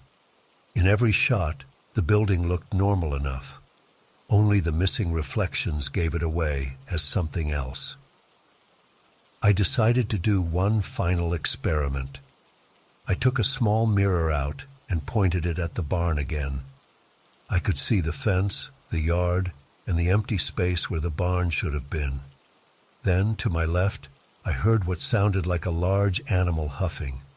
I whipped around, shining the flashlight. The yard was empty. The sound stopped. My skin crawled. I hurried back to my car. Once inside, I locked the doors. My chest felt tight, and I had a slight headache. I scrolled through the pictures on my camera.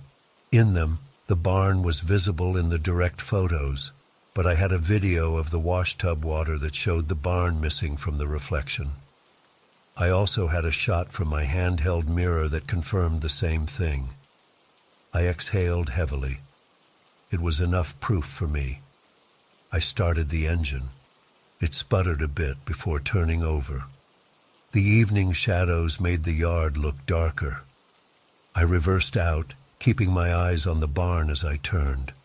For a moment, I thought I saw a figure standing near the doorway, tall, thin, and watching.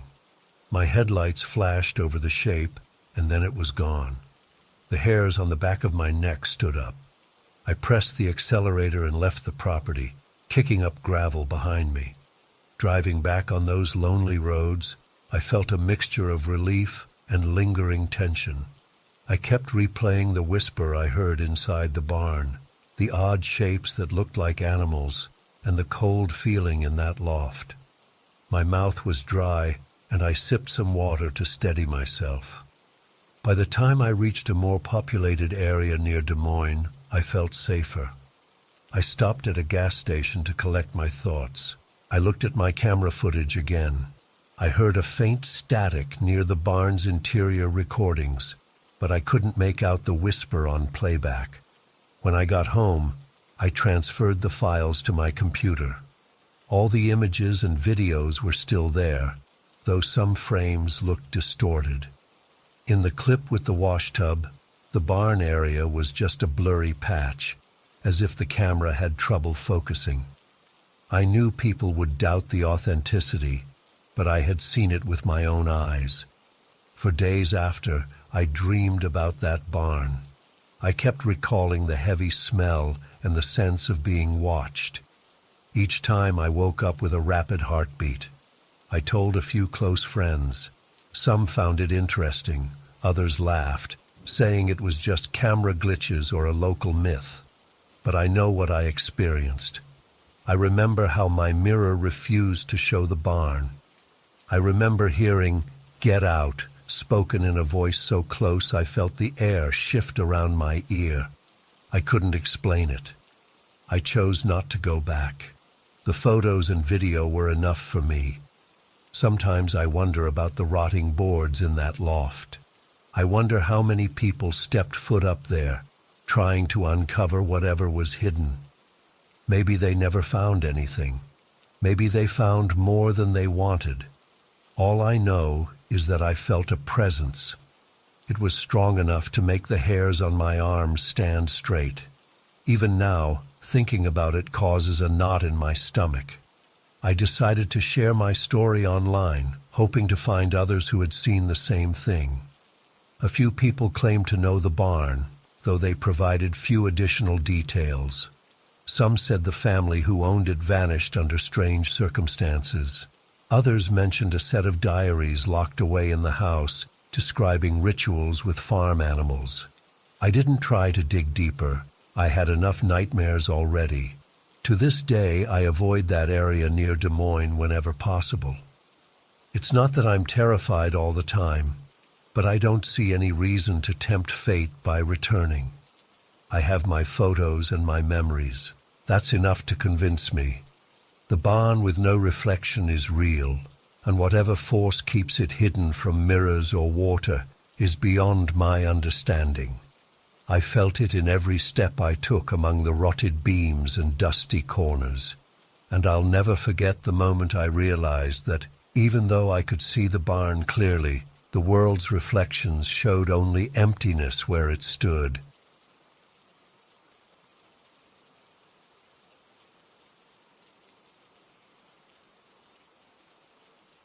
I arrived at the old Art Deco hotel in Chicago on a Wednesday afternoon, already feeling tired from the flight.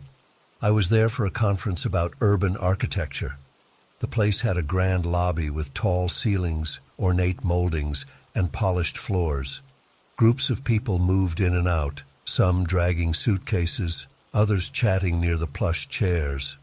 I checked in at the front desk, got my key card, and asked for directions to the conference room. The clerk told me it was on the 19th floor. Then I noticed something unusual.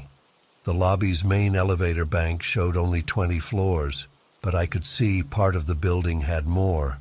I figured maybe some top floors were for staff or storage. I settled into my room on the 17th floor. Everything looked standard.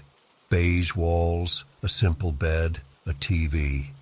I freshened up, then headed to the conference. People were milling about, discussing architectural trends. I participated in a few sessions and felt a bit more energetic by evening. That night, after dinner, I wandered around the hotel, exploring the corridors. I had an interest in old buildings, especially ones with hidden corners or outdated features that never got renovated. As I strolled past the main elevator bank, I spotted a small elevator tucked away behind a decorative wall near the far end of the lobby. It had an old-fashioned door and a tarnished metal frame. There was no signage pointing to it. Most guests seemed unaware it existed. I approached it out of curiosity. The panel inside had buttons that didn't match the main elevators. They were smaller, with script-style numbers. Some were faded. I saw floors marked 1 through 20, but there were additional buttons that showed odd symbols. One button had a B that looked inverted, like it was stamped the wrong way. Another button had a faint 22, but it was scratched out. I pressed the elevator's door close button and expected it to do nothing because these old lifts often needed a key. To my surprise, the doors slid shut without hesitation. I felt a slight jolt as it began moving upward. Then it stopped at my floor. The doors opened normally. I stepped out, glancing back to see if I had just imagined the strange panel. It was still there, dimly lit. I shrugged it off and returned to my room for the night. The next day went by quickly with more conference sessions. By late evening, the crowd had thinned out, and I felt that familiar itch to explore again. I went back to the lobby around midnight, figuring it would be empty.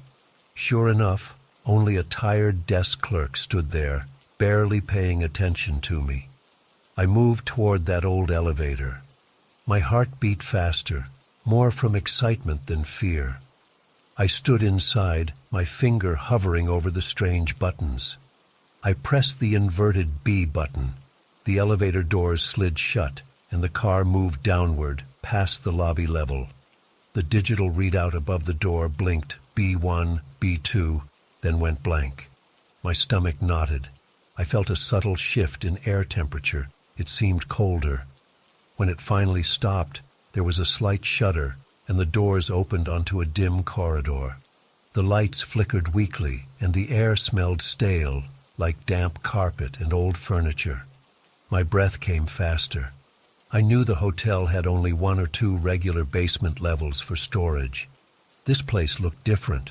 It was decorated in an outdated style, with Art Deco trim along the walls. It felt like I had stepped back in time, except everything looked worn and abandoned. I heard a faint drip, possibly water leaking somewhere. The silence felt heavy, pressing on my eardrums. I stepped out, leaving 1 foot in the elevator. I didn't want the door to shut on me without warning. I leaned forward and aimed my phone's flashlight down the corridor. The wallpaper was faded, with patterns that had probably been beautiful decades ago. Now they were peeling at the corners. Doors lined the hallway, each with a brass plaque reading "Suite" and a number. I expected storage rooms, not full suites. My heart pounded. I forced myself to move slowly, shining the light on the floor to avoid broken tiles or stray debris. The door to the first suite on my left had a chipped handle. I turned it gently and found it locked. The next door was slightly ajar. I pushed it open. The room smelled of mold and stale perfume. Inside, I saw a dusty lounge area with old furniture covered in sheets. Shadows jumped around as my flashlight beam wavered. I heard a faint rustling, like fabric sliding across the floor. I froze, scanning the area. The sheets on the furniture remained still. I took another step in and felt my pulse spike. I heard a muffled laugh from behind a closed door inside the suite, maybe leading to a bedroom. It sounded like people talking. The voices were too distant to make out words, but the tone was casual, like a small gathering. My scalp tingled. I retreated into the hallway, not eager to confront whatever was in that room. As I stepped back, I saw the corridor extend farther, turning a corner. A faint glow came from around that bend. My stomach tightened, but I walked toward it.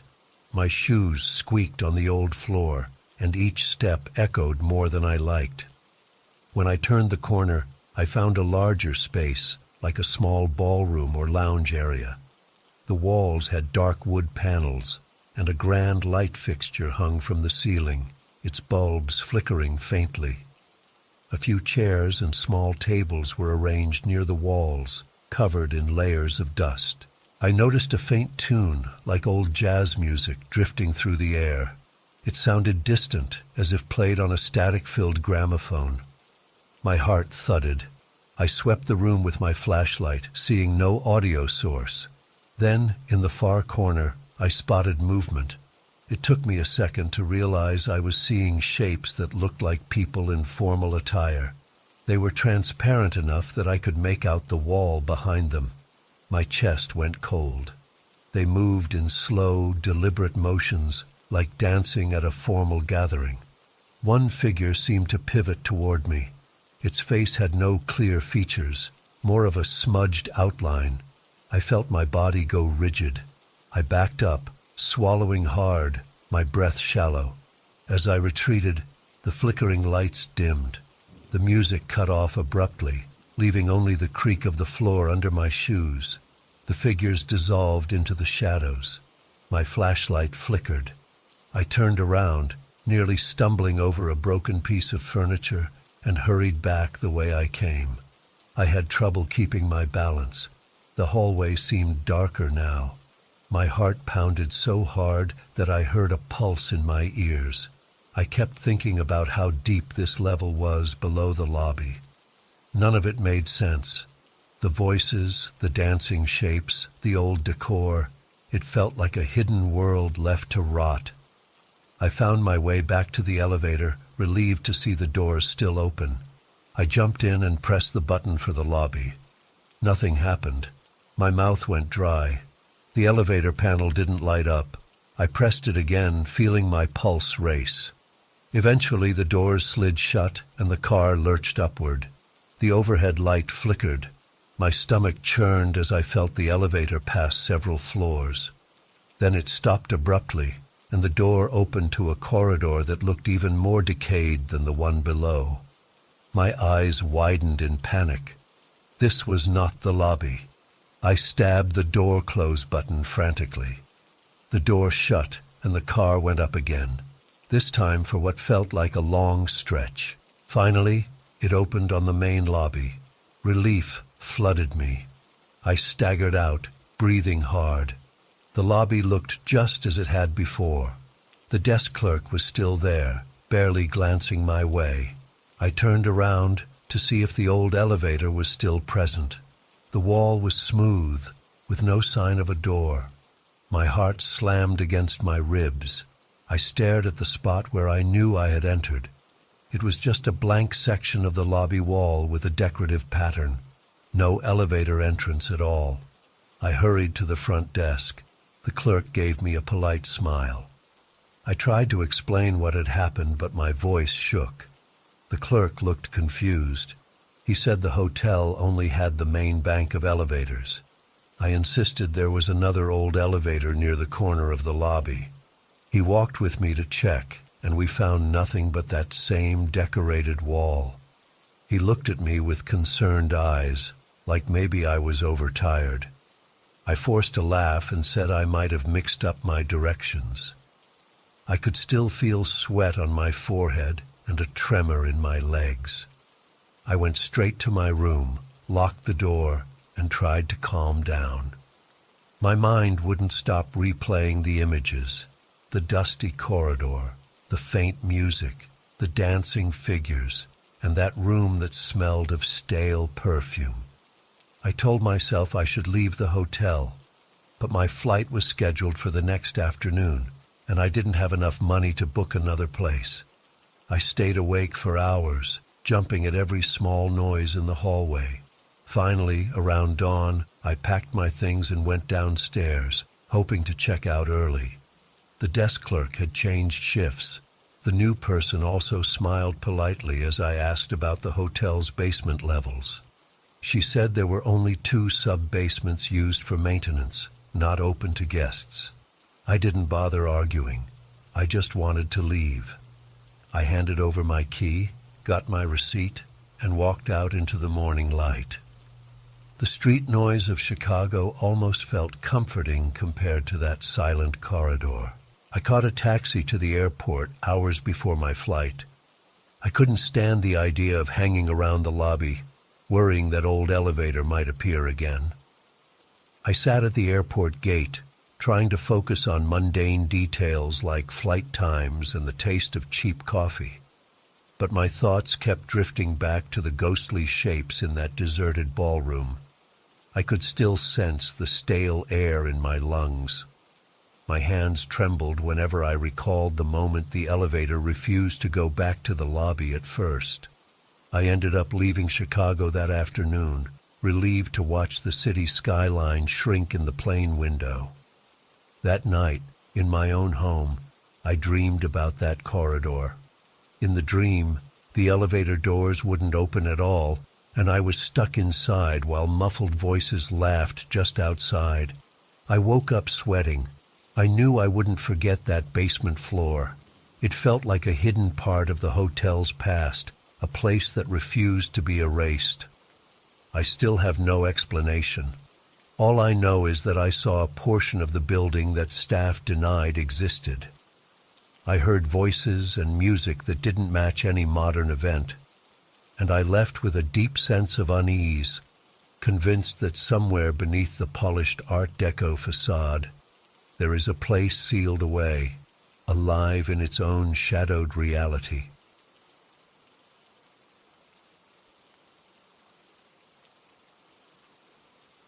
I arrived in Duluth on a cloudy afternoon, determined to see the old boathouse people kept talking about.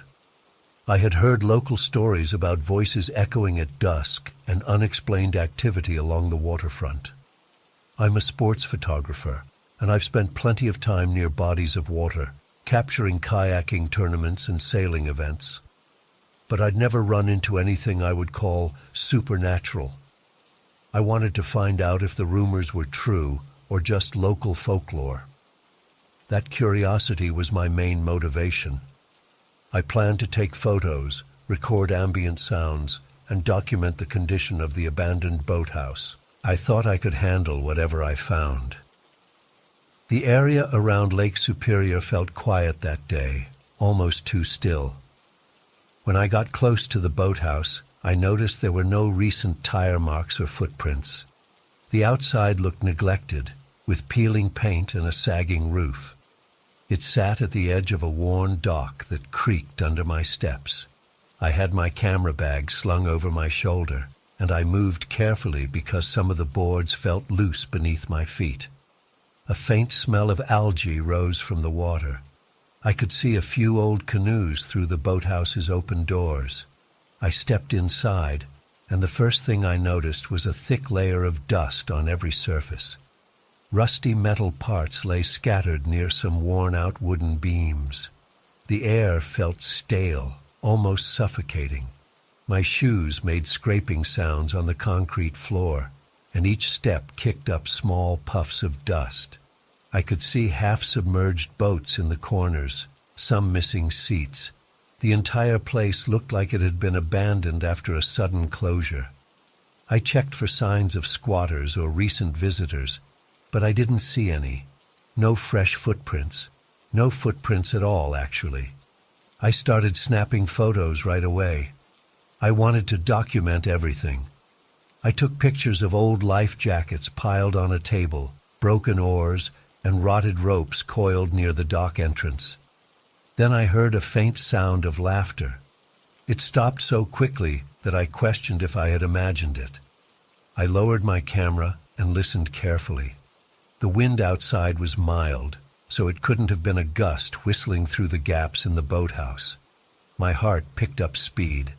I glanced around, but still saw nothing moving. I tried to focus on capturing more images, pushing the strange noise to the back of my mind. About 10 minutes later, I moved to a narrow hallway that led to some storage rooms. That area smelled of wet wood and mold. My eyes adjusted to the dim light, and I saw old signage on the wall. It mentioned a regatta from 1952 with a list of participants. The date caught my eye. It felt odd to see such a clear record of an event from so long ago. The color was faded, and the paper had moisture stains. I took a few shots of it, thinking it might be a valuable piece of history for the local archives. While I was focusing my lens, I heard what sounded like wet footsteps. It was a splashing noise, almost like someone walking in shallow water. My throat went dry. The sound was faint but rhythmic, getting closer. I stopped taking photos and held my breath. The noise moved past me, then faded away as if it had gone deeper into the boathouse. I stood still, my palms starting to sweat. I considered calling out, but the fear in my gut told me to stay quiet. There was no reason for anyone else to be here, especially walking in water that I couldn't see. I forced myself to keep moving forward. My chest felt tight, and I caught myself holding my camera in a tense grip. I edged around a corner, shining a small flashlight into the next section. That's when I found a single wooden rowboat leaning against a ramp. Its paint was chipped, and it had a faint outline of a name on the side, letters too worn to read. I knelt down to get a better angle for a photo. The boat looked like it hadn't been moved in decades, but it also had no dust on its top edge. The rest of the boathouse was covered in dust, so why was this rowboat's top edge so clean? I snapped 3 pictures. My heart was still thumping in my ears. I stood up and caught a reflection on the water below the dock. I turned my flashlight on the surface. For a split second, I saw the shape of a man wearing a sailor's cap. He appeared to be standing behind me. I spun around so fast that I nearly dropped my flashlight, but there was no one there. My heartbeat pounded. My mouth tasted bitter. I aimed the flashlight around, searching for any sign of a person. I saw only damp walls and piles of rotted wood. The place felt heavy, like a weight had settled in the air, making it hard to breathe normally. I tried to calm myself by focusing on my reason for coming here. I was a photographer. I needed to gather evidence. I took more shots of the rowboat and the dripping beams overhead. Then I turned off my flashlight for a moment to see if I could catch any movement in the darkness. That was a mistake. In the sudden blackness, I heard distant voices again. They sounded like excited shouts, as if a group was celebrating a good day's catch. The laughter had a strange echo, a hollow ring. My pulse raced. I fumbled to turn the flashlight back on, but my hands shook. Once the beam was on again, the voices vanished. Nothing stirred in the shadows. I decided I needed fresh air, so I headed back toward the entrance of the boathouse. My steps felt quicker than before. My breath came in shallow bursts. I kept glancing over my shoulder. Just before I reached the exit, I heard the rattling of metal objects behind me. It sounded like chains, or maybe those old mooring ropes hitting against something. I turned around one last time. I saw no people, but the dull clang continued for a second, then stopped. My heart hammered. I stepped outside and exhaled, relieved to feel a breeze on my face. The sun was lowering over Lake Superior, and the sky had that grayish tint. I put my camera away and walked along the dock to get a better angle of the boathouse for a wide shot. The silence over the water felt unnatural, as if everything was holding its breath. Then, on the far side, I noticed a canoe drifting slowly. It wasn't new, but it also didn't look waterlogged. I saw no one inside it. It glided across the surface toward the center of the lake. My mind raced with questions. Was someone controlling it by remote? Was it caught in a current? The water was calm, so it shouldn't have moved that steadily on its own. I aimed my camera, snapping as many photos as I could. The canoe kept moving until it stopped about 30 feet away. Then it tilted, as if someone inside shifted weight. But the canoe was empty. I felt a chill roll up my arms. Suddenly, the canoe flipped over, creating a small splash. It sank so slowly that I watched every inch disappear under the dark water. My throat felt tight. My heart pounded. I tried to rationalize it. Maybe it was rotted and sank because of a leak, but that didn't explain its smooth movement across the lake. I took a step toward the edge of the dock, desperate to see any sign of the canoe re-emerging. The water stayed still. I noticed my own reflection trembling on the surface. I waited, but nothing broke through again. The sun was nearly gone, and I realized I had no intention of staying once darkness covered the lake. I felt exposed. I felt like someone or something was watching. My arms felt cold. My stomach churned. I backed away, nearly stumbling on a loose board. The next day, I visited a local cafe and asked some townspeople if they'd heard about that boathouse. A few mentioned an accident during a regatta decades ago. Some participants never returned to shore, and their bodies were never found. People said they occasionally heard rowing sounds or glimpsed old boats on the water at dusk. One man told me that canoes sometimes floated by without anyone inside. He shrugged like it was normal. Another woman told me she wouldn't go near the boathouse at night. She said she'd heard too many stories from her grandparents about ghostly crews preparing for one last race they never finished. I sat there, stirring my coffee, replaying the events in my head. Each time I recalled the laughter or the splashing footsteps, my shoulders tensed. My body had a physical reaction, like it was rejecting the memory. I told a couple of them about the canoe that sank. They just nodded in that resigned way, like they'd heard it all before. I asked if anyone had tried to clean up the boathouse or restore it. Most people avoided the topic. They said it was best left alone, as if disturbing the place might invite more trouble. After that, I packed up my camera and notes. I decided I wasn't going back to that boathouse at night. I had enough material for my project. I had enough strange images and unsettling audio clips to last me a lifetime. My priority was to keep my peace of mind. Whenever I recalled that reflection of the man behind me, I felt a prickling at the back of my neck. It's like my body remembered the exact moment my flashlight revealed an empty space that should have held someone. I still keep those photographs on a separate drive. The images of the rowboat and the partially flooded interior show a decaying building, but there's also a strange blur in some shots. In one photo, I can almost make out a faint silhouette on the far side of the boathouse, though I can't confirm it's a person. I don't show that picture to many people. I'm not trying to prove a ghost story. I just know what I saw and heard. I haven't returned to the boathouse, and I don't plan to. I stay away from that area at dusk. The memory of that canoe flipping and sinking without anyone inside is enough to keep me from revisiting. Every time I pass near the lake, I feel my stomach tense, and I check the shore for any drifting boats. I don't see them, but I still feel uneasy. It's like the air around Duluth carries a hint of that old place.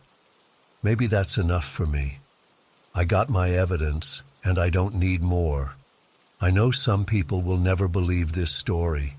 They'll say it was an illusion or my imagination. That's fine. I remember every moment clearly.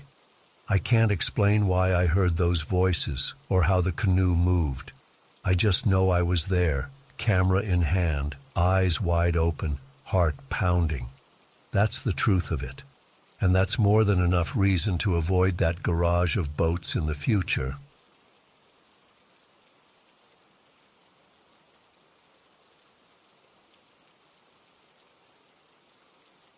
I knew something was off the moment I heard other drivers talk about that old gas station on the outskirts of Amarillo. They kept telling stories about lights flickering when no power lines were connected and voices echoing from empty rooms. I decided to check it out one evening because my route was headed in that direction. I was curious, and I didn't scare easy. I've been on the road for years. I've seen old rest stops, abandoned motels, strange folks at diners in the middle of nowhere. But the rumors about this place made me pay attention. They said it closed in the 1960s after a new highway bypassed it, and no one ever reopened it. Every now and then, though, travelers claimed they saw headlights and heard people chatting at the pumps. It sounded ridiculous, but I wanted to see for myself. I pulled off the main road around dusk.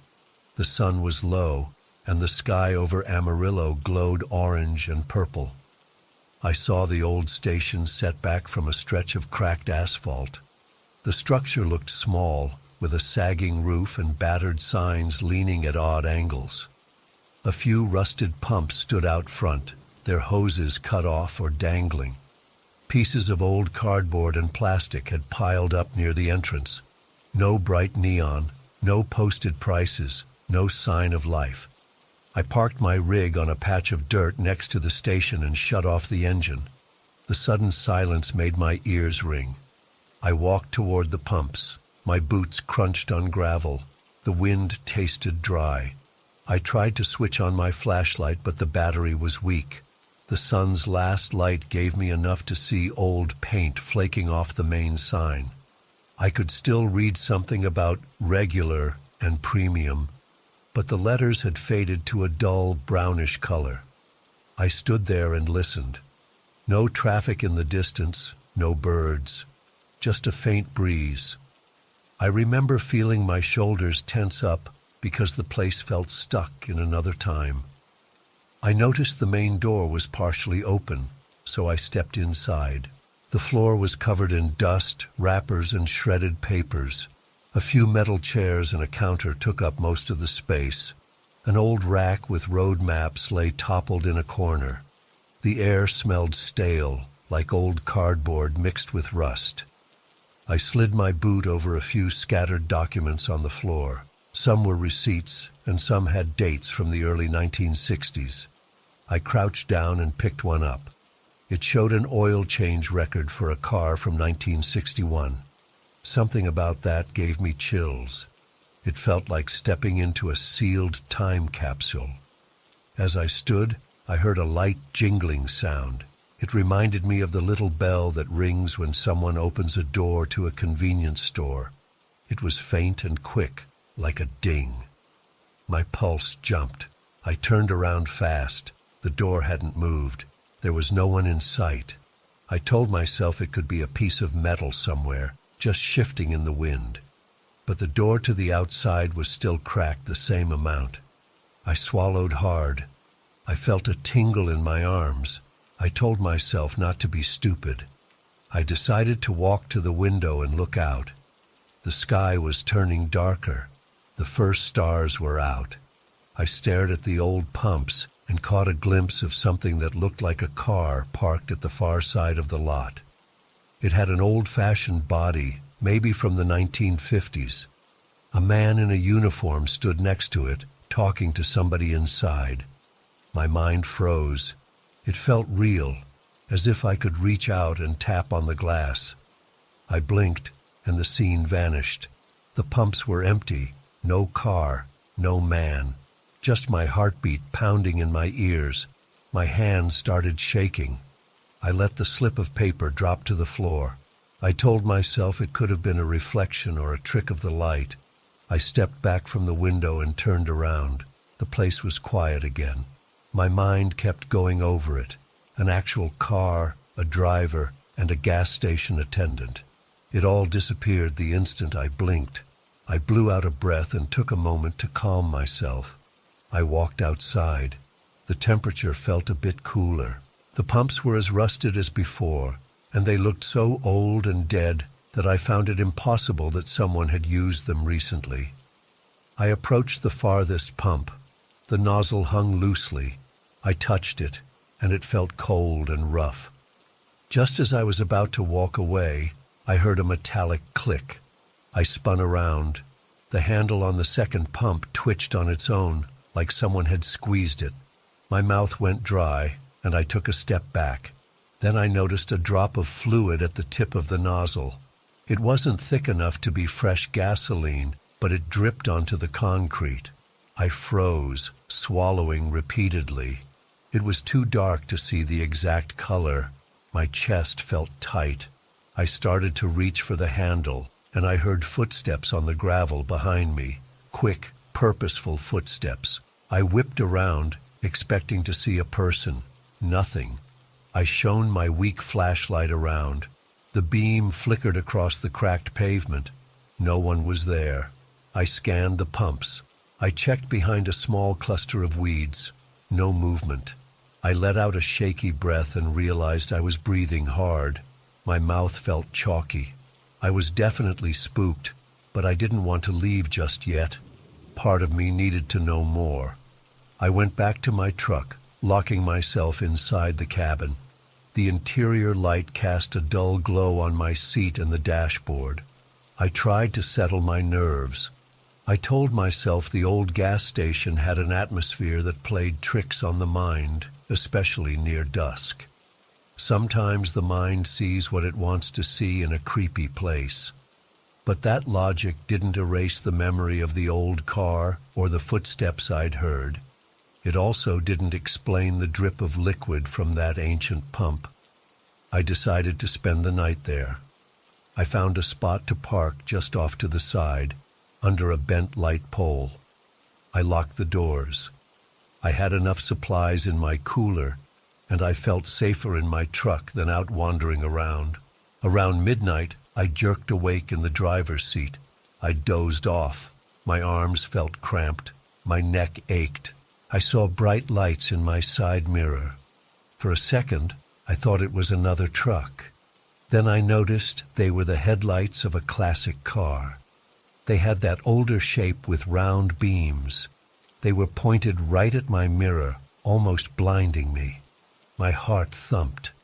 I turned around to check, and the headlights switched off. The area went dark again. I opened the window slightly, letting the night air in, and I listened. I didn't hear an engine. I waited for at least a minute, my eyes straining. I saw no movement. Eventually I closed the window and locked up again. The adrenaline made it hard to go back to sleep. My head pounded with questions, and my chest felt tight.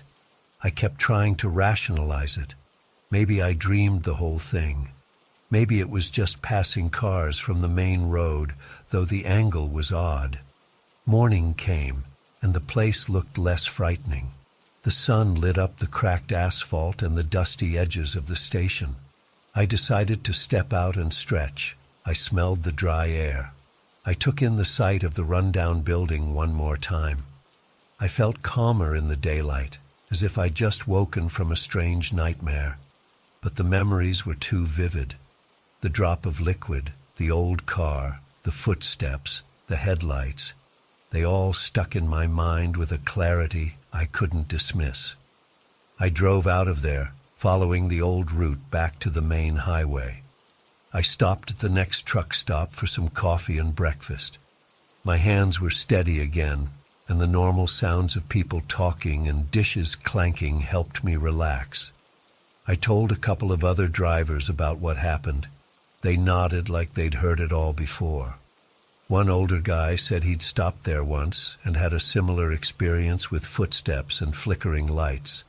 Another driver said he'd heard rumors of people seeing old-timey vehicles, hearing horns, and glimpsing a uniformed attendant who vanished if you walked too close. I listened to those stories, and my stomach turned. It matched too closely with what I'd seen. I wasn't the only one who felt or heard these things at that place. They mentioned that the station seemed stuck in its prime era. Some travelers reported seeing glimpses of it as though it were active, with bright signage and employees working. Then everything vanished in a blink. That made the hair on my arms stand up, because it was exactly how that old car and uniformed man looked to me, like they stepped out of a different decade. I'm not the superstitious type. I don't buy into ghost tales easily, but I can't deny what I saw and heard that night. Something about that station is frozen in time. It feels as though it's playing out the same moments over and over. Maybe it's just echoes of the past.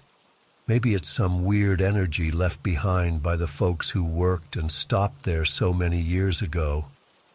I don't have an explanation. I drove away with my heart still beating fast, thinking about how real it all was. I could still picture the driver's face through the old car window and the uniformed man leaning toward him. They looked occupied with a normal, everyday conversation, as though I was the intruder in their world. I could almost hear them exchanging a few words about gas prices or directions, but in total silence. Those moments I saw them felt longer than they probably were. Once I got back on the road, I tried to focus on the day ahead and my next delivery. My mind kept drifting, though. The image of those flickering headlights in my mirror clung to my memory. Each time I thought about it, my pulse raced. By the time I reached my next stop, I felt worn out. My back was stiff, and my stomach was sour. I told a few more people what had happened. Some laughed. Others shrugged. A couple said they'd heard of that place. They'd never go near it. I continued my route, and after a few days, the fear subsided. It turned into a strange curiosity instead. I wondered who the people were. I wondered how they got stuck there. Every time I shared the story, I felt a little less anxious about it. But I also felt a chill each time I remembered the drip from that pump nozzle. I can still see that bead of fluid hanging off the metal tip. I know the station had been out of operation for decades, so where did that come from? I don't have a rational answer. I haven't gone back, though the route still takes me near Amarillo sometimes. If I pass by that same side road, I feel a heaviness in my chest. I always see that silhouette of the old station in the distance, and I get a prickle of goosebumps. I wonder if there are ghostly drivers there at that very moment, stepping out of their cars, paying for gas, never realizing they're in some loop. I can't prove it, but I saw enough to make me trust my own senses that night. I plan to keep driving long haul for a few more years. If I hear more stories from other truckers, I'll pay attention. That station is now a permanent part of my memory. I won't forget the silent shuffle of footsteps on the gravel or the fleeting image of the man in uniform. It felt real in a way that's hard to describe without sounding crazy. But I know what happened. My shoulders still tighten when I think back on it. My hands still clamp the steering wheel a bit harder when I pass through that area. I'll never take that old side road at dusk again.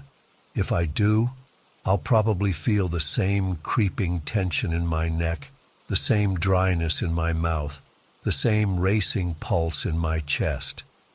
I'll always wonder if, just beyond the pumps, there's an old car that might appear from nowhere, headlights shining at my truck.